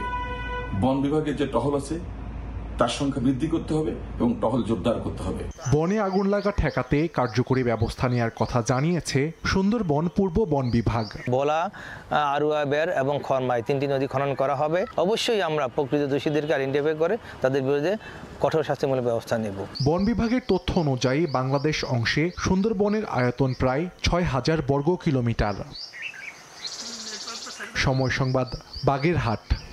পেটে গেলেই 2 ঘন্টার মধ্যে মারা যাবে সব মশার লার্ভা। ডেঙ্গু, ম্যালেরিয়া ও চিকনগুনিয়া সহ মশাবাহিত রোগ প্রতিরোধ করবে ওষুধটি। চট্টগ্রামে এবার মশা মারতে আধুনিক প্রযুক্তির বিটিআই নামে কীটনাশক ব্যবহার করতে যাচ্ছে চট্টগ্রাম সিটি কর্পোরেশন। পরীক্ষামূলকভাবে একটি ওয়ার্ডে ওষুধ ছিটানো হয়েছে। কার্যকর হলেই চুক্তিতে যাবে আমেরিকান কোম্পানিটির সাথে। নূরজামাল আতিকের ক্যামেরায় শফিকুল আলমের প্রতিবেদন। মশার উৎপাত থেকে রক্ষায় নানা ওষুধ ছিটানোর পরও কোনো সুরাহা নাই। মশার জ্বালায় অতিষ্ঠ চট্টগ্রামবাসী। এবার নগরবাসীকে স্বস্তি দিতে মশা মারার অত্যাধুনিক প্রযুক্তির কীটনাশক বিটিআই বা বেলিসাস তুরিনজেনসিস ইসরায়েলেন্সিস নিয়ে এলো সিটি কর্পোরেশন। পাইলট প্রকল্পের অংশ হিসাবে পরীক্ষামূলকভাবে নগরীর বাকলিয়ার সৈয়দ শাহ রোডে নালায় ছিটানো হয়, যেটিতে 2 ঘন্টার মধ্যেই মারা যাবে মশার লার্ভা। ভ্যালেন্ট বায়োসায়েন্স নামে আমেরিকার একটি প্রতিষ্ঠান ওষুধটি সরবরাহ করছে। এই ওষুধটা আমরা মনে হচ্ছে যে যেহেতু এটা নতুন একটা কনসেপ্ট, তা আমরা মনে করি এটা দিয়ে আমরা হয়তো বা সেটা থেকে নগরবাসীকে কিছুটা হলো যে দুর্ভোগে তারা আছে সেটা থেকে পরিত্রাণ দেওয়া যাবে। এই কীটনাশক প্রাকৃতিকভাবে মাটিতে পাওয়া যায়, ক্ষতিকর রাসায়নিক না থাকায় পরিবেশ বান্ধব। মানুষ, গৃহপালিত কিংবা জলজ প্রাণীর কোনো ক্ষতি হবে না, শুধুমাত্র ধ্বংস হবে মশার লার্ভার পরিপাকতন্ত্র। ব্যবহারে পানি, বায়ু ও স্বাস্থ্য ঝুঁকি নেই, কম খরচ ও আছে দীর্ঘমেয়াদী সুবিধা। পরীক্ষামূলকভাবে কার্যকর হলে চুক্তিতে রাজি সিটি কর্পোরেশন।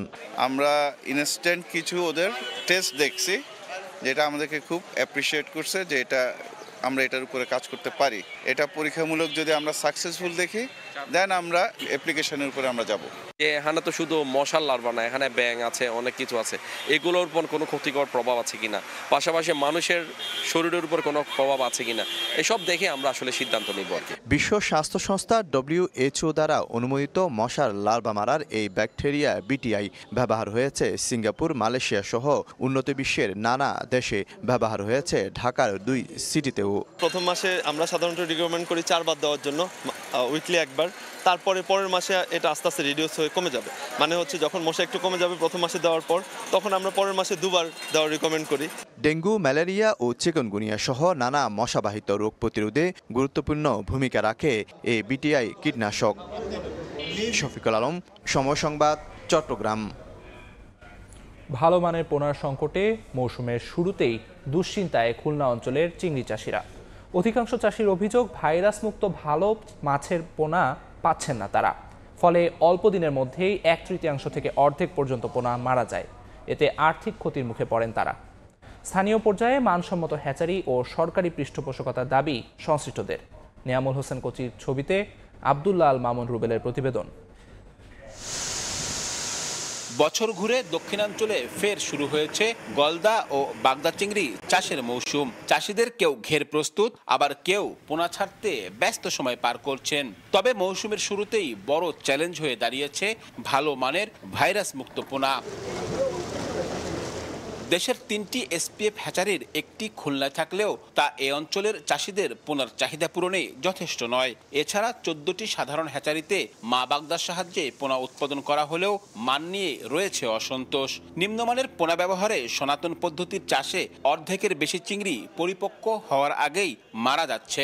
চাষিদের অভিযোগ, ভাইরাসযুক্ত পোনা ঘেরে ছাড়ার 1 মাসের মধ্যেই 1/3 চিংড়ি মারা যায়।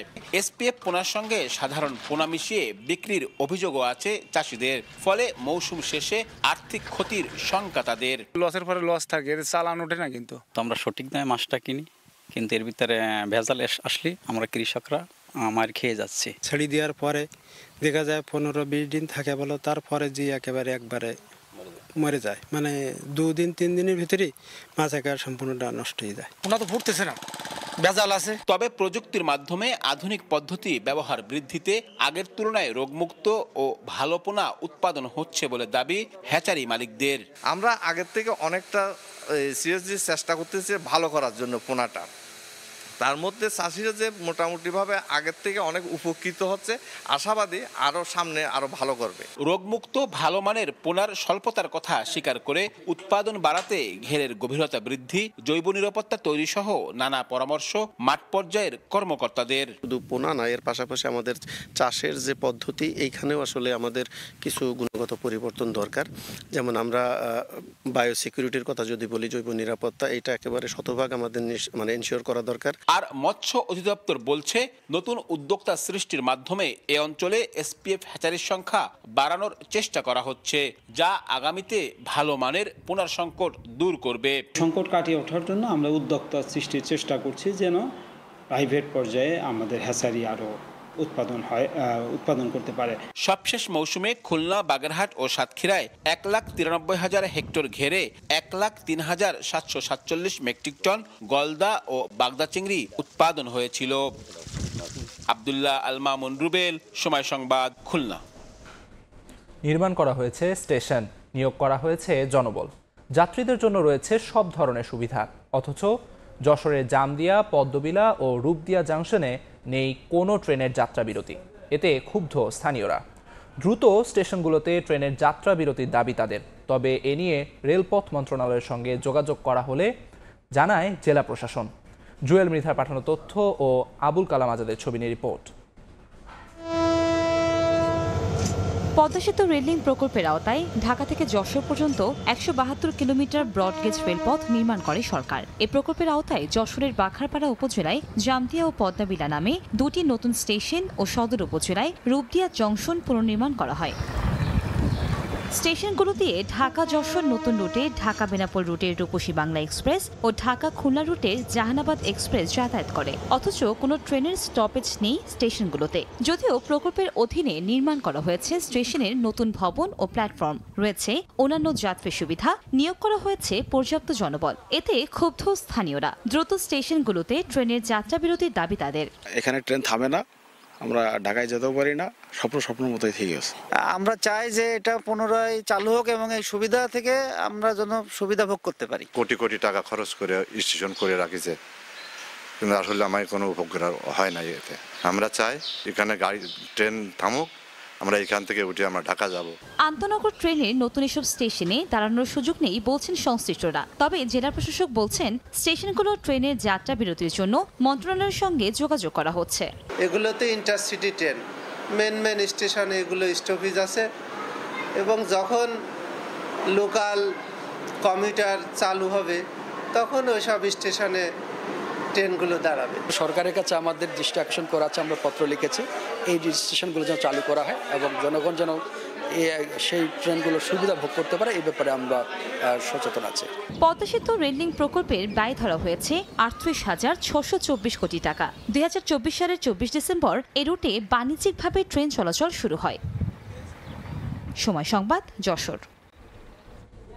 উদ্বোধন হয়েছে 6 বছর আগে, কিন্তু এখনও চালু হয়নি ঝিনাইদহের 4টি 10 শয্যা বিশিষ্ট মা ও শিশু কল্যাণ কেন্দ্র। এতে স্বাস্থ্যসেবা বঞ্চিত প্রত্যন্ত গ্রামের হতদরিদ্র হাজার হাজার মানুষ।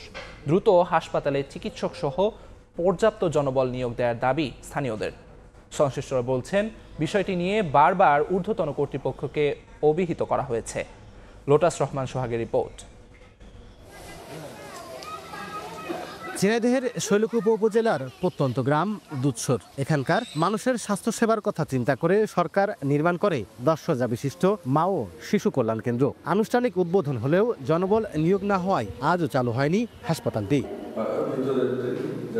একইভাবে সদরের দক্ষিণ কাষ্টসাগরা, কালীগঞ্জ পৌরসভা, শৈলকুপার কাছেকল গ্রামে নির্মিত হাসপাতালগুলো জনবলের অভাবে পড়ে আছে। প্রতিটি 3 তলা বিশিষ্ট হাসপাতাল যন্ত্রপাতিতে সজ্জিত। পেতে রাখা হয়েছে শয্যা, চিকিৎসক ও স্টাফদের জন্য রয়েছে ডরমিটরি। এমনকি বিদ্যুৎ চলে গেলেও বিকল্প হিসেবে বসানো হয়েছে জেনারেটর। কিন্তু চালু না থাকায় চিকিৎসা সেবা থেকে বঞ্চিত হচ্ছে হতদরিদ্ররা।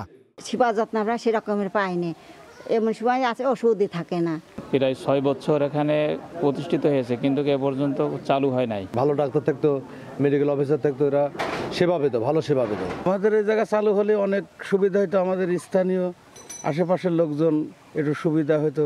রুগীগুলো যেতে যে পথে ভোগান্তি, এটা বলে শেষ করা যাবে না। কার্যক্রম শুরু হয় এবং আমরা এলাকাবাসী যাতে উপকৃত হই। তবে হাসপাতাল সংশ্লিষ্টরা বলছেন, স্থানীয় ব্যবস্থাপনায় হাসপাতালটি কোনো মতো চালু রাখা হয়েছে। ঊর্ধ্বতন কর্তৃপক্ষকে জনবল সংকটের বিষয়টি অবহিত করা হয়েছে। জনবলের সংকটের কারণে এটা পূর্ণ মাত্রায় চালু করা যাচ্ছে না। আশা করতেছি যে আগামী হয়তো 2-1 বছরের মধ্যে আমরা পূর্ণ মাত্রায় জনবল পেয়ে যাব। স্বাস্থ্য ও পরিবার কল্যাণ মন্ত্রণালয়ের অধীনে হাসপাতালগুলো নির্মাণে প্রতিটির ব্যয় হয়েছে 5,20,00,000 টাকা, যা বাস্তবায়ন করেছে স্বাস্থ্য প্রকৌশল অধিদপ্তর। 2018 সালে হাসপাতালগুলো উদ্বোধন করা হয়। লোটাস রহমান সোহাগ, সময় সংবাদ, ঝিনাইদহ। ব্যক্তিগত বাসাবাড়িকে বস্তি দেখিয়ে পাশ করানো হয় কোটি টাকার প্রকল্প, অথচ বাসিন্দাদের না জানিয়েই তাদের বাসস্থান বস্তির অন্তর্ভুক্ত করা হয়। চুয়াডাঙ্গা পৌরসভার 6টি পাড়ায় উন্নয়ন প্রকল্পে নানা অনিয়মের অভিযোগ। এ নিয়ে সদুত্তর দিতে পারেনি পৌর কর্তৃপক্ষ। উল্টো প্রকল্পের কাজের সাফাই গাইলেন সংশ্লিষ্ট কর্মকর্তা। মাহফুজ মামুনের পাঠানো তথ্য ও ছবি নিয়ে রিপোর্ট। চুয়াডাঙ্গা পৌরসভার 6টি পাড়ায় 2021-22 ও 2022-23 অর্থ বছরে বস্তি উন্নয়ন প্রকল্প বাস্তবায়ন করে পৌর কর্তৃপক্ষ। প্রথম পর্যায়ে ভীমরুল্লাহ স্কুল পাড়া, পশুহাট পাড়া, তালতলা স্কুল পাড়া, মুসলিম পাড়া ও দ্বিতীয় পর্যায়ে ইসলাম পাড়া এবং রেলপাড়া বস্তি আওতায় আসে। কাগজে কলমে বস্তি দেখানো হলেও মূলত এসব এলাকায় রয়েছে পুরানো জনপদ। কেউ উত্তরাধিকারী সূত্রে, কেউ বা জমি কিনে বাড়ি নির্মাণ করে বসবাস করছেন, অথচ স্থানীয়দের না জানিয়ে তাদের বাসস্থান বস্তির অন্তর্ভুক্ত করা হয়েছে। প্রকল্পের কাজের মধ্যে ছিল সড়ক ও ফুটপাত নির্মাণ, সোলার প্যানেলযুক্ত সড়ক বাতি ও শৌচাগার। প্রকল্পের মেয়াদ শেষে এসব কাজ নিয়েও বাসিন্দাদের রয়েছে নানা অনিয়মের অভিযোগ। আমি তো জানতাম যে সরকারি জমিকে বস্তি বানায়, এখন এই মুহূর্তে মানে এই প্রজন্মে এসে দেখছি নিজের টাকা দিয়ে কিনে বস্তি হয়ে গিয়েছে। যে সোলারগুলো দিয়েছে মনে করেন সবই বন্ধ, সোলার নষ্ট, একটা সোলার শুধু জ্বলছে। ড্রেনে পানি যায় না, এমন ড্রেন করতে গিয়েছে। প্রত্যেকে 2 কাঠা 3 কাঠা 4 কাঠা 5 কাঠা জমি আছে। বস্তি উন্নয়ন এখানে তো কোনো বস্তি পাড়াই নেই, তো উন্নয়নটা কোথায় হইলো? এই টাকাগুলো কোথায় গেল? পানির ট্যাঙ্কি দেয়নি, মোটর দেয়নি, তারপরে যে সোলার লাইট দিয়েছে সেগুলো একটা লাইটও জ্বলে না, অচল লাইট। এগুলো দিয়ে কোনো লাভ আছে? এ নিয়ে সদুত্তর দিতে পারেনি কর্তৃপক্ষ। প্রকল্পের কাজে সাফাই গাইলেন সংশ্লিষ্ট কর্মকর্তা। এখানে অনিয়ম করার কোনো সুযোগ নেই, এখানে অনেক স্বচ্ছভাবে কাজ হয়েছে। এখানে প্রকল্পের প্রতিনিধি ছিলেন, বস্তির প্রতিনিধি ছিলেন, পৌরসভার প্রতিনিধি ছিলেন এবং ওপেনলি এখানে কাজ হয়েছে। পৌরসভার তথ্য মতে 6টি বস্তির উন্নয়ন প্রকল্পে ব্যয় হয় 4,32,00,000 টাকা। সময় সংবাদ, চুয়াডাঙ্গা। ভোরের সময় এই ছিল আমার কাছে। পরবর্তী সংবাদগুলো জানাতে সঙ্গে থাকবেন সাদিক হাসান ইমন। ধন্যবাদ আলিফ। অবশেষে চালু হলো নরসিংদী কমিউটার ট্রেন। বুধবার ৩৬ জন যাত্রী নিয়ে ট্রেনটি কিশোরগঞ্জের ভৈরব রেল স্টেশন থেকে ঢাকার উদ্দেশ্যে রওনা হয়। পথে ৯টি স্টেশনে যাত্রা বিরতি দিয়ে ঢাকার কমলাপুর রেলওয়ে স্টেশনে পৌঁছে ট্রেনটি। এর আগে স্টেশনে যাত্রীর চাপ থাকায় কমিউটার ট্রেন চালুর দাবি জানিয়ে আসছিলেন ভৈরব এবং নরসিংদীবাসী। এতে এতদিন ইঞ্জিন এবং কোচ সংকটের কারণে তা বাস্তবায়ন হচ্ছিল না। অবশেষে মাত্র ৪৫ টাকা ভাড়া দিয়ে ঢাকা থেকে ভৈরব যাতায়াত করতে পারায় উচ্ছ্বসিত যাত্রীরা। এছাড়া নারীদের জন্য আলাদা একটি কোচ দেওয়ার রেলওয়ে কর্তৃপক্ষকে ধন্যবাদ জানান তারা।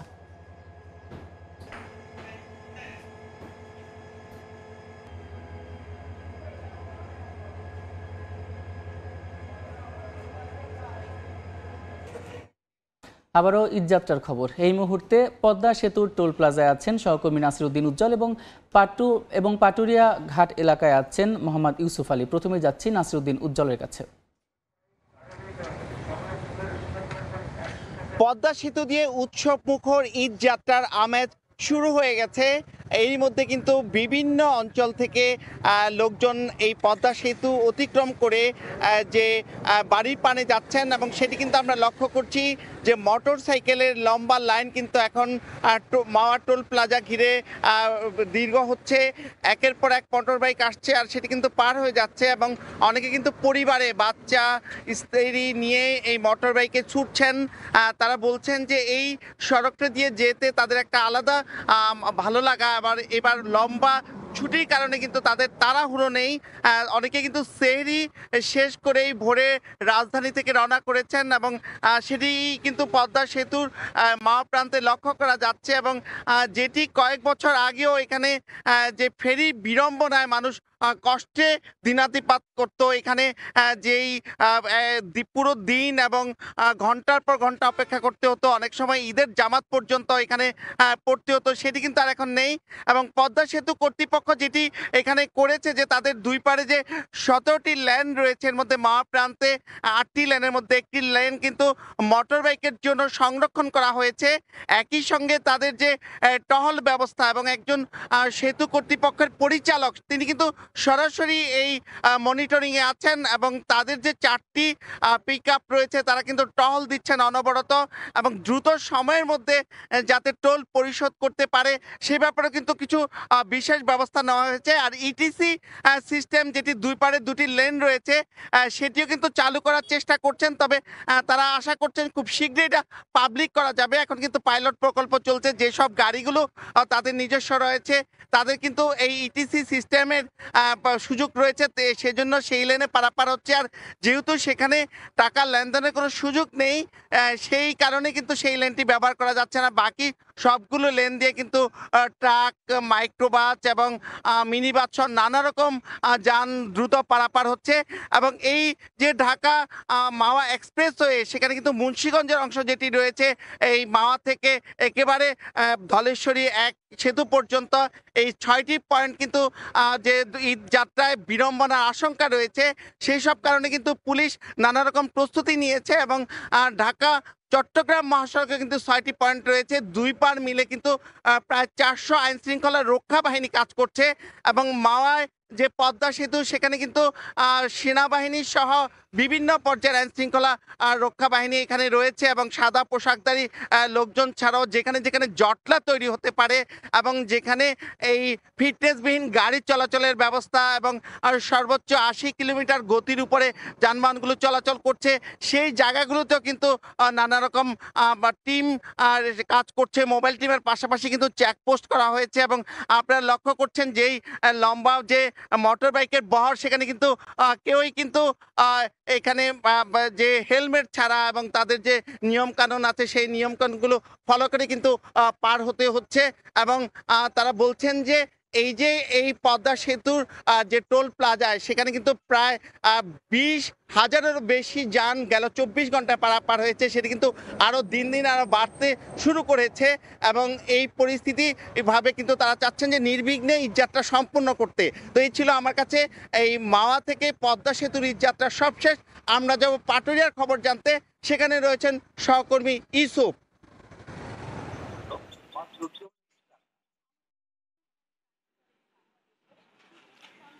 ধন্যবাদ উজ্জ্বল। তো ঈদ মানে এটা আনন্দ, ঈদ মানে খুশি, আর ঈদের আনন্দটুকু ভাগাভাগি করার জন্য কিন্তু এখন এই মুহূর্তে পাটুরিয়া ঘাট দিয়ে কিন্তু যাত্রীরা পার হচ্ছে। আমরা দেখতে পাচ্ছি যদিও এই সকালের যে যাত্রাটা খুব নির্বিঘ্ন হচ্ছে এবং নিরাপদ হচ্ছে, স্বস্তি নিয়ে কিন্তু যাত্রীরা এই ঘাটটি পার হচ্ছে। অর্থাৎ এই মানিকগঞ্জের এই জায়গাতে যে রুটগুলো আছে এটা এখনো পর্যন্ত স্বস্তি রয়েছে। তবে আমরা যাত্রীদের চোখে মুখে আনন্দের ছোঁয়া দেখেছি। তবে বেলা বাড়ার সাথে সাথে এই যাত্রী এবং যানবাহনের সংখ্যা বাড়ছে। এখানে যে কয়টি ফেরি রয়েছে সকল ফেরি কিন্তু তারা তাদের যে কর্তব্য তা কিন্তু সঠিকভাবে পালন করাতে এখানে কোনো অপেক্ষমান যানবাহন এই মুহূর্তে আমরা দেখছি না। যারা এটা ঘাট এলাকাতে আসছে তারাই কিন্তু খুব নির্বিঘ্নে নিরাপদে পার হয়ে যাচ্ছে। এবং আমি ঘাট কর্তৃপক্ষের সাথে কথা বলেছি, তারা বলছে যে ধীরে ধীরে যেহেতু যাত্রী এবং যানবাহন সংখ্যা বৃদ্ধি পাচ্ছে, ঠিক সকাল 10টার থেকে কিন্তু এই যানবাহন বা 9টার পর থেকে যাত্রী এবং যানবাহন সংখ্যা বৃদ্ধি পাবে। বিকালের দিকে তারা সামাল দেওয়ার জন্য সকল যারা কর্মকর্তা কর্মচারী রয়েছে তাদের কে সতর্ক করে রাখা হয়েছে এবং প্রত্যেকেই জানে এই অতিরিক্ত যদি যানবাহন চলে আসে সেটাকে যদি সামাল দেওয়ার জন্য তারা চেষ্টা করবে। এদিকে বিআইডব্লিউটিসি এবং কি নৌ পরিবহন মন্ত্রণালয়ের সাথে আমি যারা কর্মকর্তা রয়েছে তাদের সাথে কথা বলেছি। তারা বলছে বলে এই যে মানুষের যে স্বস্তি নিয়ে যারা যেতে পারে সেই জন্য তারা কিন্তু অবিরাম চেষ্টা করছে। এছাড়াও কিন্তু আমরা দেখছি আজকে সকাল থেকেই যে যারা কাটা যানবাহনের যাত্রী তার চাইতে কিন্তু সবচাইতে বেশি রয়েছে যারা বাইক নিয়ে আসছে। তো বাইকের যে দূরত্ব তা কিন্তু সবচাইতে বেশি রয়েছে। প্রত্যেকটা ফেরিতে কমপক্ষে 50 থেকে 60 কখনো কখনো শতাধিক কিন্তু বাইকও চলে যাচ্ছে। তবে যতই বেলা এবং সময় বাড়ছে সাথে সাথে কিন্তু যাত্রী এবং যানবাহন সংখ্যাটা বৃদ্ধি পেলেও যারা এখানে বাস যাত্রীর সংখ্যা একটু কম আমরা দেখতে পাচ্ছি। যারা সকালের দিকে রওনা হয়েছে তারাই কিন্তু এখানে বেশি এসেছে এবং কি সেহরির পর থেকে যারা এসেছে তারা ঘাট এলাকায় পৌঁছে গিয়েছে। তবে শিশু থেকে শুরু করে যারা এখানে বয়োজ্যেষ্ঠ ঘাট পার হচ্ছে তাদের প্রত্যেকের মুখে কিন্তু একটা আনন্দের ছোঁয়া আমরা লক্ষ্য করেছি। এবং সেই ক্ষেত্রে কিন্তু আপনারা তো দেখছেনই আসলে প্রচুর পরিমাণে বাইক কিন্তু আজকে এই ঘাট এলাকা পার হচ্ছে। যদিও বাস বা অন্যান্য যানবাহন সংখ্যা একটু কম রয়েছে, প্রাইভেট কারোর সংখ্যা কম রয়েছে, তবে কাটা গাড়ির সংখ্যা যাত্রীদের আমরা একটা কম লক্ষ্য করছি। সবচাইতে বাইকের যে যাত্রী এই সংখ্যাটাই ধীরে ধীরে বৃদ্ধি পাচ্ছে। আমরা বলতে পারি পাটুরিয়া, দৌলতদিয়া এবং আরিচা কাজিরহাট রোডে বিআইডব্লিউটিএ এবং টিসি মোট 22টি ফেরি এবং 33টি লঞ্চ এবং এছাড়াও 63টি স্পিড বোট এখানে নিয়োজিত রেখেছে। এই ছিল আমার কাছে পাটুরিয়া ঘাট থেকে ঈদযাত্রার সর্বশেষ তথ্য। ঈদযাত্রার খবর জানাতে পাটুরিয়া ঘাট থেকে যুক্ত ছিলেন সহকর্মী ইউসুফ এবং তার আগে পদ্মা সেতু টোল প্লাজা থেকে যুক্ত ছিলেন সহকর্মী নাসিরউদ্দিন উজ্জ্বল। সেতু নির্মাণের 3 বছর পেরিয়ে গেলেও এখনও সুফল পাচ্ছে না মেহেরপুরের গাংনী উপজেলাবাসী। সংযোগ সড়ক না থাকায় সেতু থেকে নেমে ঠেলে নিয়ে যেতে হয় যানবাহন। রোগী বা পণ্য পরিবহনে ঘুরতে 9 কিলোমিটার পথ ঘুরতে হয়। সংশ্লিষ্টরা জানায় সংযোগ সড়কের জন্য স্থানীয়রা জমি না দেয়ায় রাস্তা নির্মাণ করা যায়নি। বেনিয়ামিনের রিপোর্ট। যোগাযোগ সহজ করতে সেতু নির্মাণ করা হলেও সেটিই এখন গলার কাটা। সেতুর সঙ্গে সংযোগ সড়ক না থাকায় এভাবেই যানবাহন থেকে নেমে ঠেলে নিয়ে যেতে হচ্ছে চালকদের। মেহেরপুর গাংনী উপজেলার সঙ্গে কুষ্টিয়ার যোগাযোগ সহজ করতে 2023 সালে মাথাভাঙা নদীর উপর নির্মাণ করা হয় পিএসসি গার্ডার ব্রিজ। সেতুটির কুষ্টিয়া অংশে দৌলতপুর উপজেলার মধুগাড়ি সড়কের সঙ্গে সংযোগ করা হলেও মেহেরপুর গাংনী অংশের সংযোগ সড়ক তৈরি করা হয়নি। এতে সেতুটি থেকে কোনো রকম সুবিধা পাচ্ছেন না গাংনীবাসী। স্থানীয়রা জানায় সংযোগ সড়ক না থাকায় পণ্য পরিবহন কিংবা রোগী আনা নেয়ায় ঘুরতে হয় 9 কিলোমিটার বেশি পথ। এতে আর্থিক লোকসানের পাশাপাশি ভোগান্তি পোহাতে হচ্ছে তাদের।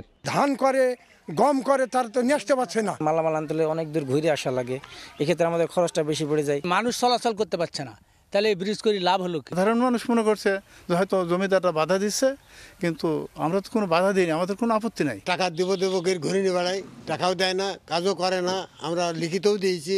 স্থানীয় সরকার প্রকৌশল বিভাগ জানায় সংযোগ সড়কের জন্য স্থানীয়রা জমি দিতে রাজি না হওয়ায় রাস্তা নির্মাণ করা যায়নি। সম্প্রতি জমির মালিকরা সম্মতি দেওয়ায় নতুন করে প্রকল্প নেওয়া হয়েছে। মন্ত্রণালয় থেকে দ্রুত যে প্রয়োজনীয় অর্থ বরাদ্দ সেটি পেয়ে গেলে আমরা আবার নতুন করে দরপত্র আহ্বান করে ব্রিজের যে সংযোগ রাস্তাটি সেটি ঠিকাদারের মাধ্যমে দ্রুত নির্মাণ করে দিতে সক্ষম হব। সংযোগ সড়কটি তৈরি করতে ৪৯ শতক জমি অধিগ্রহণ করবে সরকার। বেনইয়ামিন, সময় সংবাদ, মেহেরপুর। আবারও চট্টগ্রামের সড়ক অবরোধের খবর। চট্টগ্রামের কর্ণফুলীতে হাতির আক্রমণ থেকে রক্ষায় সড়ক অবরোধ করেছে এলাকাবাসী। এই মুহূর্তে সেখানে আছেন রিপোর্টার শফিকুল আলম, সরাসরি যাচ্ছি তার কাছে। শফিক, চট্টগ্রামের কর্ণফুলী উপজেলায় যে হাতির বারবার আক্রমণের প্রতিবাদে কিন্তু এলাকাবাসী সড়ক অবরোধ করেছে ১.৫ ঘন্টা ধরে, সেটি এখনো অব্যাহত রয়েছে। এখানে আপনি দেখতে পাচ্ছেন দীর্ঘ দুই পাশে প্রায় ১ থেকে ২-৩ কিলোমিটার এলাকা জুড়ে কিন্তু দীর্ঘ যানজটের সৃষ্টি হয়েছে এবং এলাকাবাসী সেই মানববন্ধন পালন করছেন, অর্থাৎ সড়ক অবরোধ করে। সেখানে এক শিশুর ছবি আমরা দেখতে পাচ্ছি, যেটি গত শনিবার কিন্তু যে শিশুটির হাতে আক্রমণে মারা গিয়েছিল তার বাবা এখানে লাশ নিয়ে মিছিল করেছিল, অর্থাৎ মানববন্ধন করেছিল এবং সড়ক অবরোধ করেছিল।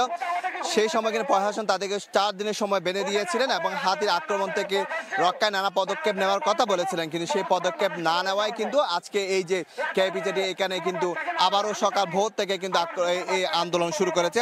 এখানে হাজারো মানুষের ভিড় আমরা দেখতে পাচ্ছি। আমরা একটু পেছনের দিকে দেখানোর চেষ্টা করি, সেখানেও কিন্তু সামনে এবং পেছনে দীর্ঘ লাইন, অর্থাৎ মানুষের প্রায় 1 থেকে 1.5 কিলোমিটার এলাকা জুড়ে কিন্তু ঘরমুখী যে মানুষ ঈদের তারা কিন্তু ভোগান্তিতে পড়ছেন এবং এলাকাবাসী বলছেন যে গত 6 বছরে অন্তত পক্ষে প্রায় 19 জনের বেশি মানুষের মৃত্যু হয়েছে এই বাঁশখালী আনোয়ারা এই 2 উপজেলায়। সেই জন্য কি তারা আন্দোলনে নেমেছেন। কিছুক্ষণ আগে কিন্তু সেনাবাহিনীর ঊর্ধ্বতন কর্তৃপক্ষ এসেছিলেন এবং এরা এসে কিন্তু প্রশাসনের সাথে কথা বলেছিলেন এবং কথা বলে একটি সমাধানে যাওয়ার চেষ্টা করেছে। যেমন তারা বলছেন তাদের যে দাবি দেওয়া আছে সেটি না হওয়া পর্যন্ত তারা সেই আন্দোলন চালিয়ে যাবে। তো এখানে যে সাধারণ মানুষের ভোগান্তি আছে, কিন্তু এলাকাবাসী বলছে তাদের যে দাবি দেওয়া রয়েছে সেটি পূরণ না হওয়া পর্যন্ত তারা সেই আন্দোলন চালিয়ে যাবে বলে তারা জানিয়েছেন। তো এই ছিল আমার কাছে চট্টগ্রামের কর্ণফুলী থেকে সর্বশেষ তথ্য। হাতির আক্রমণ যারা আর সড়ক অবরোধ করেছে তাদের।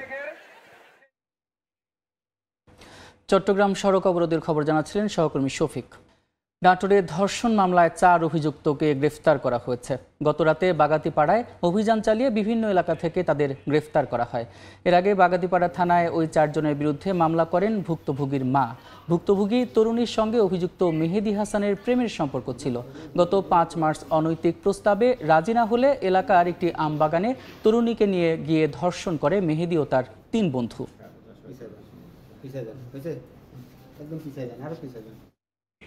বান্দরবান জেলা আওয়ামী লীগের সাধারণ সম্পাদক এবং পার্বত্য জেলা পরিষদের সদস্য লক্ষ্মীপদ দাসকে ঢাকা থেকে গ্রেফতার করা হয়েছে। বুধবার কড়া নিরাপত্তায় বান্দরবানে আনা হয় লক্ষ্মীপদ দাসকে। এরপর স্বাস্থ্য পরীক্ষার জন্য নেওয়া হয় সদর হাসপাতালে, পরে আদালতের মাধ্যমে তাকে কারাগারে পাঠানো হয়। এর আগে গতকাল ভোরে রাজধানীর কেরানীগঞ্জ এলাকা থেকে গ্রেফতার হন বান্দরবান জেলা আওয়ামী লীগের সাধারণ সম্পাদক ও পার্বত্য জেলা পরিষদের সদস্য হরিপদ দাস। গত 5 অগাস্ট গণ অভ্যুত্থানের পর পলাতক ছিলেন তিনি। মহান স্বাধীনতা দিবসে দেশের বিভিন্ন স্থানে কুচকাওয়াজ ও ডিসপ্লে প্রদর্শিত হয়। শারীরিক কসরতের মাধ্যমে নতুন প্রজন্মের কাছে মুক্তিযুদ্ধের ইতিহাস এবং বীরত্বগাথা তুলে ধরা হয়।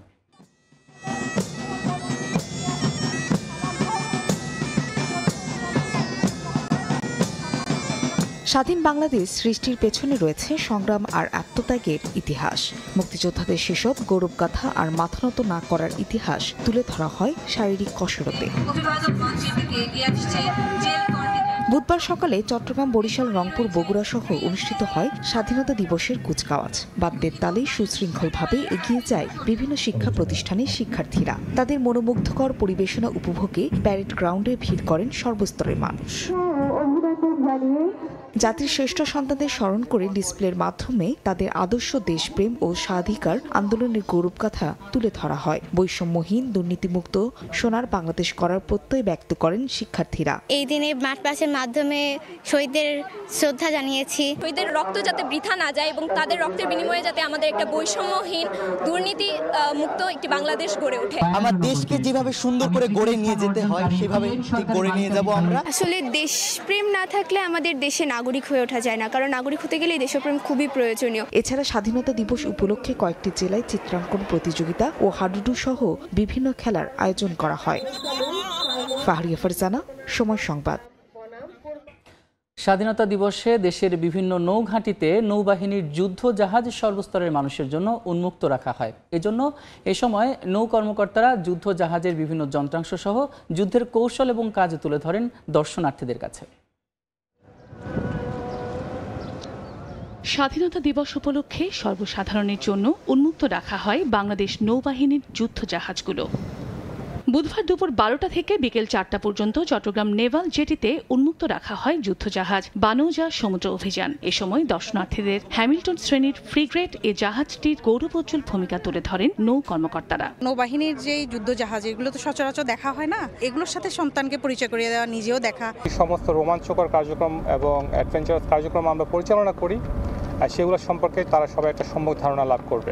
দেশে নির্মিত প্রথম 5টি পেট্রোল ক্রাফটের একটি বানৌজা অপরাজেয় খুলনার BIWTA লঞ্চ টার্মিনালে সাধারণ মানুষকে প্রদর্শন করা হয়। জাহাজটিতে 37 মিলিমিটার ডাবল ব্যারেল গান সহ আধুনিক অস্ত্রশস্ত্র সংযোজিত রয়েছে। এটি ঘন্টায় 21 নটিক্যাল মাইল গতিতে চলতে পারে। সামনে একটা গান দেখলাম, পিছনে আরেকটা গান দেখলাম, উপরে আরেকটা গান আছে, এগুলা দেখলাম।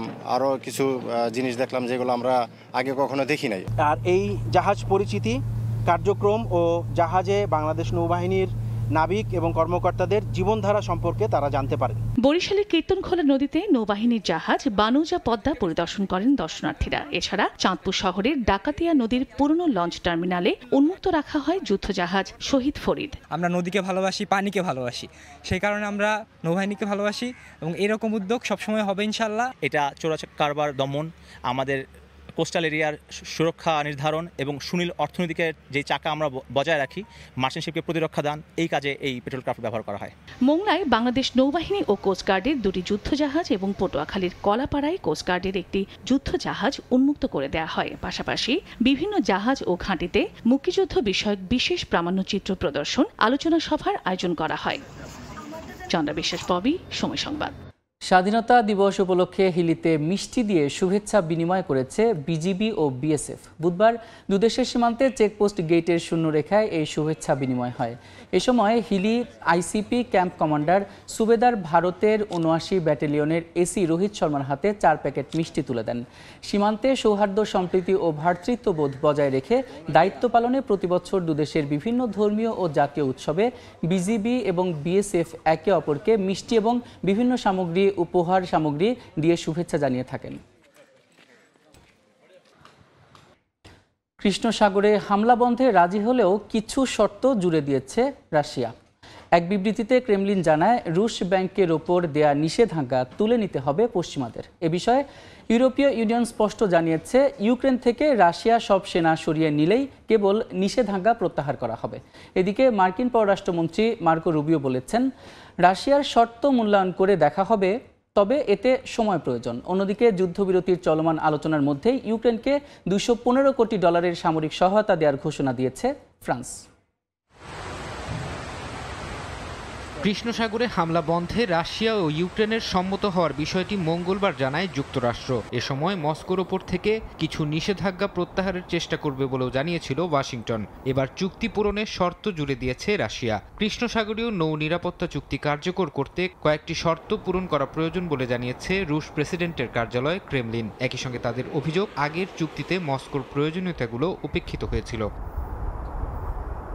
রাশিয়ার খাদ্য ও সারের রপ্তানির ওপর সরাসরি পশ্চিমা নিষেধাজ্ঞা নেই, তবে মস্কো দাবি করছে অর্থ প্রদান, সরবরাহ ব্যবস্থা ও বিমা সংক্রান্ত বিধি নিষেধ তাদের রপ্তানিতে বাধা সৃষ্টি করছে। রাশিয়া চায় তাদের রাষ্ট্রীয় কৃষি ব্যাংকে আবারও আন্তর্জাতিক অর্থ প্রদান পদ্ধতি সুইফটের সঙ্গে সংযুক্ত করা হোক। রাশিয়াকে পাল্টা শর্ত দিয়েছে ইউরোপীয় ইউনিয়নও। ইইউ কমিশনের মুখপাত্র গণমাধ্যমে দেয়া সাক্ষাৎকারে বলেছেন, ইউক্রেনের রুশ আগ্রাসন বন্ধ ও দেশটি থেকে সব সেনা সরিয়ে নিলেই কেবল মস্কোর ওপর থেকে নিষেধাজ্ঞা তুলে নেওয়া হবে।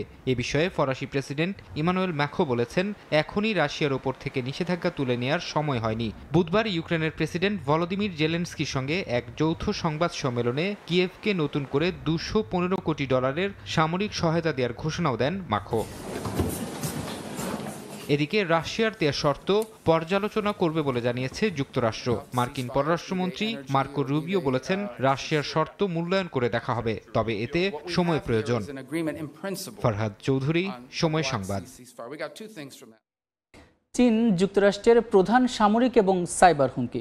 বেইজিং ধাপে ধাপে সামরিক শক্তি বাড়াচ্ছে, পাশাপাশি কৃত্রিম বুদ্ধিমত্তায় বৈশ্বিক আধিপত্য বিস্তারেরও চেষ্টা চালাচ্ছে। মার্কিন গোয়েন্দা বিভাগের এক প্রতিবেদনে এ তথ্য উঠে এসেছে। তবে চীনের দাবি, সামরিক আধিপত্য ধরে রাখতেই বেইজিংকে অতিরঞ্জিতভাবে উপস্থাপন করছে ওয়াশিংটন।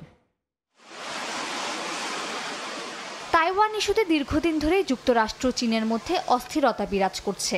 এক পক্ষ আরেক পক্ষকে প্রত্যক্ষ বা পরোক্ষভাবে হুমকি দিয়ে আসছে। এবার চীনকে সবচেয়ে বড় হুমকি হিসেবে আনুষ্ঠানিক ঘোষণা দিয়ে দিল মার্কিন গোয়েন্দা বিভাগ। ওয়াশিংটনের গোয়েন্দা সংস্থাগুলোর বার্ষিক প্রতিবেদনে বলা হয়, চীন বর্তমানে যুক্তরাষ্ট্রের সবচেয়ে বড় সামরিক ও সাইবার প্রতিদ্বন্দ্বী। মঙ্গলবার প্রকাশিত এই প্রতিবেদনে উল্লেখ করা হয়, বেইজিং তাইওয়ান দখলের সক্ষমতা অর্জনে ধাপে ধাপে অগ্রগতি করছে। মার্কিন জাতীয় গোয়েন্দা সংস্থার পরিচালক তুলসী গ্যাবার্ট সিনেট শুনানিতে চীনকে সবচেয়ে সক্ষম কৌশলগত প্রতিদ্বন্দ্বী হিসেবে উল্লেখ করেন। তিনি জানান, চীনের সামরিক বাহিনী অত্যাধুনিক প্রযুক্তি সম্পন্ন অস্ত্রশস্ত্র, স্টেলথ বিমান, উন্নত সাবমেরিন, শক্তিশালী মহাকাশ ও সাইবার যুদ্ধের ক্ষমতা অর্জন করেছে এবং পারমাণবিক অস্ত্রের ভান্ডারও বাড়িয়ে চলেছে। প্রতিবেদনে আরও বলা হয়েছে, চীন যুক্তরাষ্ট্রের অবকাঠামোতে সাইবার হামলার সক্ষমতা রাখে, পাশাপাশি মহাকাশে মার্কিন সম্পদের উপর আঘাত হানতেও সক্ষম। এছাড়া 2030 সালের মধ্যে বিশ্বব্যাপী কৃত্রিম বুদ্ধিমত্তার শীর্ষ শক্তি হয়ে ওঠার লক্ষ্য নিয়েছে বেইজিং।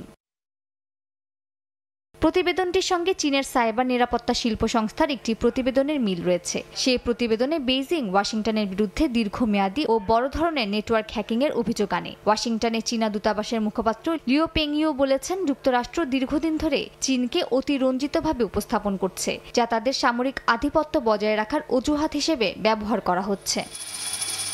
মালিহা সুরওয়ার্দী, সময় সংবাদ। খেলার খবর। ভারতের বিপক্ষে এশিয়ান কাপ কোয়ালিফায়ারের ম্যাচ খেলে দেশে ফিরেছে বাংলাদেশ জাতীয় ফুটবল দল। শিলং থেকে গুয়াহাটি হয়ে ঢাকা ফিরেছে লাল সবুজের প্রতিনিধিরা। দলের সঙ্গে ঢাকায় ফিরেছেন শেফিল্ড তারকা হামজা দেওয়ান চৌধুরী। ভারতের বিপক্ষে অ্যাওয়ে ম্যাচে জয়ের সুযোগ হাতছাড়া হলেও দলের এমন পারফরমেন্সের পর হোম ম্যাচ নিয়ে বড় স্বপ্ন দেখছেন ম্যানেজার আমির খান। আন্তর্জাতিক সফর শেষ করে এই বিমানবন্দর দিয়ে বহুবারই এসেছে বাংলাদেশ জাতীয় ফুটবল দল। তবে এবারের চিত্রটা ভিন্ন। পুরো দলকেই দেখা গেছে উজ্জীবিত। কারণটা হামজা চৌধুরী। ম্যাচ শেষ করেই সরাসরি ইংল্যান্ড না গিয়ে দলের সঙ্গে দেশে ফিরেছেন শেফিল্ড তারকা। এএফসি এশিয়ান কাপ বাছাইয়ে ভারতের বিপক্ষে ম্যাচের সব আলো কেড়ে নিয়েছেন হামজা। দেখিয়েছেন কেন তিনি সেরা। এত কিছুর পরও জয় না পাওয়ায় তার আক্ষেপ থাকার কথা ছিল অনেক বেশি, কিন্তু তিনি তো হামজা। জেতা ম্যাচ ড্র করার পরও পুরো দলকে উজ্জীবিত রাখার চেষ্টা করেছেন। সাউথ কন্টিনেন্টের যে যারা আছে প্লাস ইন্ডিয়াও এই হামজাকে অনেক সুন্দরভাবে বরণ করে নিয়েছে এবং সবাই কিন্তু স্টেডিয়ামের মধ্যে হামজা হামজা বলেই প্রতিদ্বন্দ্বী তুলেছিল। ভারতের বিপক্ষে বিপিএল এর সর্বোচ্চ গোলদাতা আলামিনকে না খেলানো নিয়েও হয়েছে আলোচনা। ম্যাচ শেষে কোচের উত্তর শুনে অবাক হয়েছেন অনেকে, তবে বিষয়টা এড়িয়ে যান দলের ম্যানেজার। কে নামছে বা কে হয়েছে টিমে যখন যাকে দরকার সেভাবে চেঞ্জ করে নামিয়েছে। প্রতিকূলতার মধ্যে খেলেও বাংলাদেশ একটা যে আমরা এখনো 1 পয়েন্ট নিয়ে আসতে পারছি, 3 পয়েন্ট নিয়ে আসতে পারলে ভালো হতো। আমি মনে করি যে এটা আমাদের জন্য এখনো স্কোপ আছে আমাদেরকে কোয়ালিফাই করে। লাল সবুজের জার্সিতে হামজার প্রথম ম্যাচ মাঠে বসে দেখেছেন তার পরিবার। ছেলের প্রথম ম্যাচে দেশের জয় দেখার অপেক্ষায় ছিলেন তারাও, কিন্তু হয়েছেন কিছুটা নিরাশ। কিন্তু খারাপ হয় না, ভালো হয়েছে। ইএফএল চ্যাম্পিয়নশিপে শনিবার রয়েছে শেফিল্ডের খেলা, তাই কয়েক ঘন্টা ঢাকা থেকেই হামজা ধরেছেন ইংল্যান্ডের পথ। তামিম হোসেন, সময় সংবাদ, ঢাকা। পঞ্চম পাণ্ডব বাংলাদেশের ক্রিকেটকে একটি স্তরে রেখে গেলেও বড় কোনো শিরোপা উপহার দিতে পারেননি। টাইগাররা কিভাবে শিরোপা জিততে পারেন সে বিষয়ে সময় সংবাদে খোলামেলা কথা বলেছেন ব্যাটসম্যান লিটন দাস। কার্যকর পেস অলরাউন্ডারের সঙ্গে দরকার মিডল ওভারে নিয়মিত বেগ থ্রু দেওয়ার মতো স্পিনার। তাছাড়া বড় ইভেন্টে পারফর্ম করতে হবে ক্রিকেটারদের। লিটন দাসের সাক্ষাৎকার নিয়েছেন তারেক হাসান শিমুল।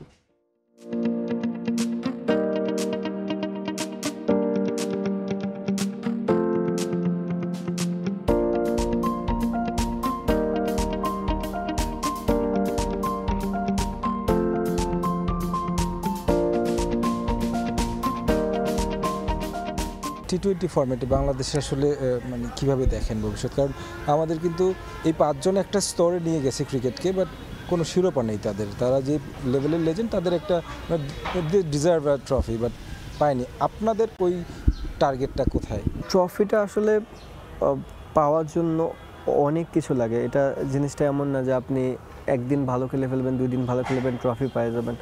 ট্রফি নেওয়ার জন্য আপনার ফুল সাইডকে 15 জন যে মেম্বার থাকে, 15 জনকে টপ লেভেলের একটা প্লেয়ার হতে হয়, বা ওই টুর্নামেন্টে 15 জনকে মানে রেগুলার পারফর্ম করতে হয়, তাহলে আপনি একমাত্র ট্রফির কাছে যাবেন। আপনি যদি দেখেন 2019-এ সাকিব ভাই যে পারফরমেন্সটা করেছে, যদি আপনি পুরো বাংলাদেশে 14টা প্লেয়ারকে দেখেন, ওনাকে দেখেন, টোটালি কিন্তু ডিফারেন্সটা বুঝতে হয়। উনি একজনই একাই করেছে, তাতেই আমরা অনেক দূর গিয়েছি। বাট আমরা যদি এরকম 2-1 করতে পারতো আরও, তাহলে আমরা চিন্তা করতে পারতাম ট্রফির জন্য। এখন যে দলটা আছে তারা আসলে মানে কবে নাগাদ আসলে একটা টার্গেট সেট করতে পারে যে ওই সময় যে আমরা একটা শিরোপা জেতার মতো দল হতে পারবো? কিছু ফ্যাক্ট আপনাকে মানতে হবে, যেহেতু ওয়ার্ল্ড ওয়াইড ক্রিকেট হয় এবং সবাই ক্রিকেট দেখে এবং ম্যাক্সিমামই বুঝে এখন ক্রিকেট। আপনার ফ্যাক্টটা এটাই যে ওয়াইডিআই ফরম্যাটে কিছু ধাপ আছে, সে ধাপগুলোতে আমাদের প্লেয়ারের জায়গা অনেক ল্যাকিংস।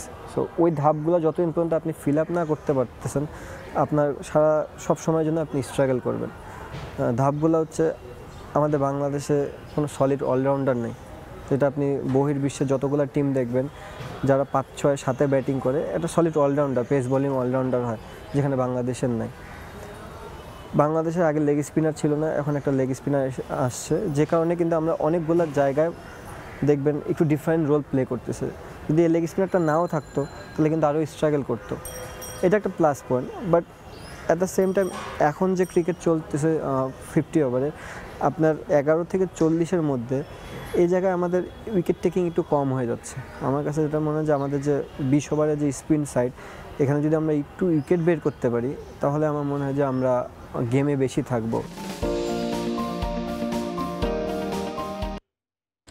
রোজার মাসে ঢাকা প্রিমিয়ার লিগ বন্ধ রাখার কোনো পরিকল্পনা নেই বিসিবির। আগামীতেও এই ক্যালেন্ডার মেনেই হবে ডিপিএল, জানিয়েছেন বিসিবির পরিচালক নাজমুল আবেদিন ফাহিম। তবে ক্রিকেটারদের ওয়ার্কলোড ম্যানেজমেন্টের জন্য সূচিতে পরিবর্তন আনার চেষ্টা করবে cricket board.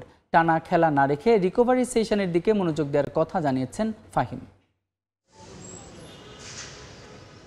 Dhaka premier league বাংলাদেশের ঘরোয়া লিগ কাঠামোর সবচেয়ে গুরুত্বপূর্ণ টুর্নামেন্ট।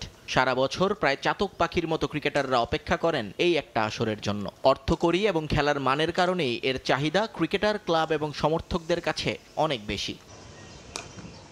কিন্তু গত কয়েক বছর ধরে এই ডিপিএল এর সূচি নিয়ে বিপাকে ক্রিকেট বোর্ড। বাৎসরিক ক্যালেন্ডার মেনে গত কয়েক বছর ধরেই ঢাকা প্রিমিয়ার লিগ যখন হয়, তখন দেশ জুড়ে চলে রমজান মাস, সঙ্গে থাকে প্রচণ্ড গরম। কোনোভাবেই এই সময়টাকে এড়াতে পারছে না ক্রিকেট বোর্ড। এ নিয়ে ক্রিকেটার, ক্লাব দুপক্ষই সমালোচনা করলেও এখন পর্যন্ত এর কোনো সমাধান খুঁজে পায়নি কেউ। সিসিডিএম থেকেও দেখা যায়নি দৃশ্যমান কোনো পরিকল্পনা। কিন্তু তামিম ইকবালের এবারের ঘটনা নাড়িয়ে দিয়েছে পুরো ক্রিকেট ফ্র্যাটার্নিটিকে। এর আগেও অনেক ক্রিকেটার অসুস্থ হয়েছেন, ইনজুরিতে পড়েছেন এই গরম আর রোজার মধ্যে খেলতে গিয়ে। তবে তামিমের অসুস্থতা ছাড়িয়ে গেছে সবকিছুকে, তাই নতুন করে শুরু হয়েছে সে পুরানো আলোচনা। এই সূচি কি কোনোভাবেই বদলানো যায় না? বিসিবিও সমব্যথী ক্রিকেটারদের সঙ্গে, কিন্তু আসর বাতিল বা পেছানোর বিষয়ে একেবারেই নেতিবাচক তারা। বিসিবির পক্ষ থেকে এর পেছনের যুক্তিটা জানালেন নাজমুল আবেদিন ফাহিম। রোজার মধ্যে খেলাটা ডেফিনেটলি অনেক নেগেটিভ ব্যাপার আছে, কিন্তু আবার অন্যদিক দিয়ে যদি আমরা ভাবি রোজা 1 মাস যদি আমরা না খেলি তাহলে কি দাঁড়াবে, সেটা যদি আমরা সবাই একটু ভাবি, তখন দেখবো যে না, 1 মাস আমরা খেলা যদি বন্ধ করে দিই, তারপর এসে কিন্তু আমরা আর খেলতে পারবো না। ইন্টারন্যাশনাল ক্রিকেটের সাথে আমরা মানিয়ে চলতে পারবো না। কিন্তু এমন হতে পারে তখনই আমাদের ইন্টারন্যাশনাল ক্রিকেট থাকবে, এমন হতে পারে তার পরপরই হয়তো আমাদের একটা ন্যাশনাল অ্যাসাইনমেন্ট থাকবে, তাহলে আমরা কী করবো? সো ওইসব কথা যদি আমরা ভাবি তখন দেখবো যে না, খেলাটা বন্ধ করা যাবে না। খেলা যদি আমরা বন্ধ করে দিই, 7 দিনের জন্য খেলা বন্ধ করে দিই, সেটা আমাদের ওভারঅল পারফরমেন্সে একটা নেতিবাচক প্রভাব ফেলবে। কিন্তু খেলোয়াড়দের না, ভেবে তো দেখা যাবেই, কিন্তু ভাবতে গেলে আমার মনে এই ব্যাপারগুলো আসবে। তবে সমস্যাটা যখন প্রকট, এর সমাধানও খুঁজতে হচ্ছে বোর্ডকে। বিষয়টা নিয়ে বেশ আন্তরিক বিসিবি, তাই ডিপিএল এর ক্যালেন্ডার না বদলে কিভাবে ক্রিকেটার ফ্রেন্ডলি করা যায় ভাবা হচ্ছে সেটা। আগামী মৌসুম থেকেই চেষ্টা করা হবে সে পথে হাঁটতে। ঢাকার মিরপুরে একটা মাঠ, এর কাছে ধরে আরও 2টো মাঠ আছে। খেলার পরে সহজে সবে বাড়ি চলে যায়, সারা ভালো করে ঘুমায় এবং পরের দিন সকালে ভালো করে আসে। সেটা কিন্তু হচ্ছে না। কিন্তু যখন বিকেএসপি দিয়ে যাচ্ছে, যেতে হচ্ছে খুব ভোরে এবং ফেরত আসছে অনেক রাতে, এবং তারপরে এই যে সময়টুকু পায় তাতে মনে হয় না খুব ভালো রিকভারি হয়। ওই জায়গাটায় আমাদের ভাবার সুযোগ আছে। ওটা যদি আমরা করতে পারি, আমার মনে হয় না রোজা খুব বড় একটা বাধা হয়ে দাঁড়াবে। তামিমের ঘটনায় এখনো বাকরুদ্ধ ক্রিকেট বোর্ড কর্তারা। কিভাবে কি হয়ে গেল এ প্রশ্নের উত্তর খুঁজছেন সবাই। তবে এক জায়গায় দ্বিমত নেই কারো, পুরো দেশের মানুষের নিঃস্বার্থ প্রার্থনার কারণেই জমদূতকে এ যাত্রায় হারিয়ে দিয়েছেন টাইগারদের ড্যাশিং ওপেনার। ও অসুস্থ ছিল, সে সময়টা যথেষ্ট ছিল ফিরে না আসার জন্য। সো আমার মনে হয় যে হ্যাঁ, মানুষের দোয়া নিশ্চয়ই ওর সাথে ছিল, সবার ভালোবাসা ওর সাথে ছিল। সেটা কোনো না কোনোভাবে একটা শক্তি হিসেবে কাজ করে বোধহয়, এবং সেটারই ফল আমরা এখানে দেখেছি। নয়তো অনেকেই বলেছে যে এটা একটা মিরাকল। নিয়ন মোহাইমিন, সময় সংবাদ। বিশ্ব ক্রিকেটে আশার আলো খুঁজে পেল আফগানিস্তান ক্রিকেট। এতদিন তাদের হোম ভেন্যু না থাকলেও এবার মাঠ নিয়ে সুখবর পেয়েছে এসিবি। আবুধাবির শেখ জায়েদ স্টেডিয়ামকে হোম গ্রাউন্ড হিসেবে পেতে যাচ্ছে নবী রশিদরা।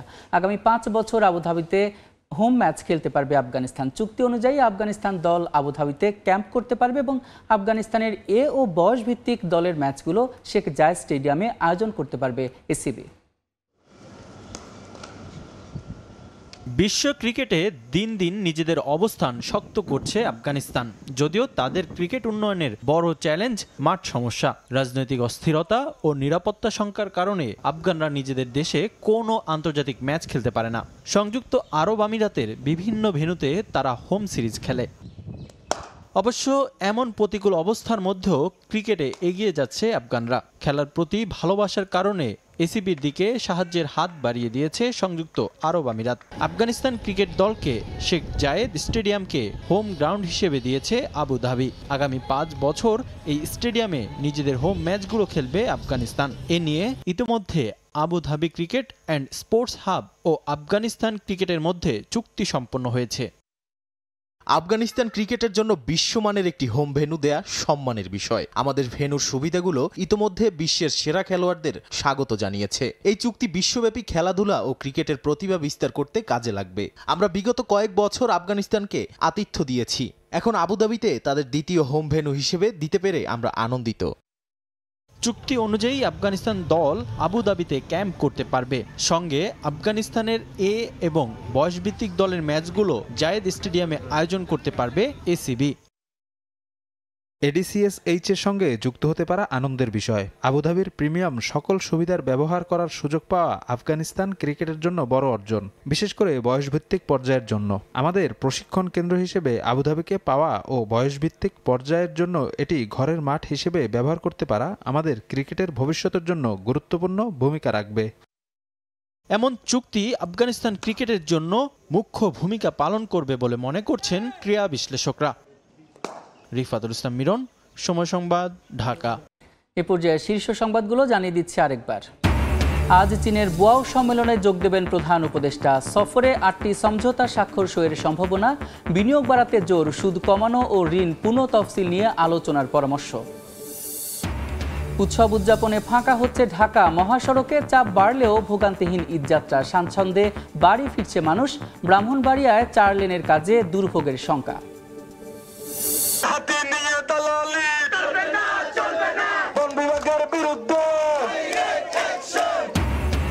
বন্য হাতির আক্রমণে অতিষ্ঠ চট্টগ্রামের 2 উপজেলার মানুষ। সড়ক অবরোধ করে বিক্ষোভ। 2 পাশে গাড়ির দীর্ঘ সারি। তীব্র যানজটে নাকাল যাত্রীরা। আমি কি করব, কষ্ট অনেকবার পড়ে গেছি, পড়ে গেলি যেমন পা ফুলে গেছে। দারিদ্র্যের দুষ্ট চক্রে শিশু শ্রম। দুরন্ত শৈশব হারিয়ে যাচ্ছে কঠিন বাস্তবতায়। বাড়ছে স্বাস্থ্য ঝুঁকি। লোক দেখানো নীতিমালা ও আইন প্রয়োগের অভাবকে দুষছে সংস্কার কমিশন। 1000 মাসের থেকেও শ্রেষ্ঠ পবিত্র লাইলাতুল কদর রাত। মহান আল্লাহর নৈকট্য লাভের আশায় ইবাদত বন্দেগীতে রজনী পার করবেন ধর্মপ্রাণরা।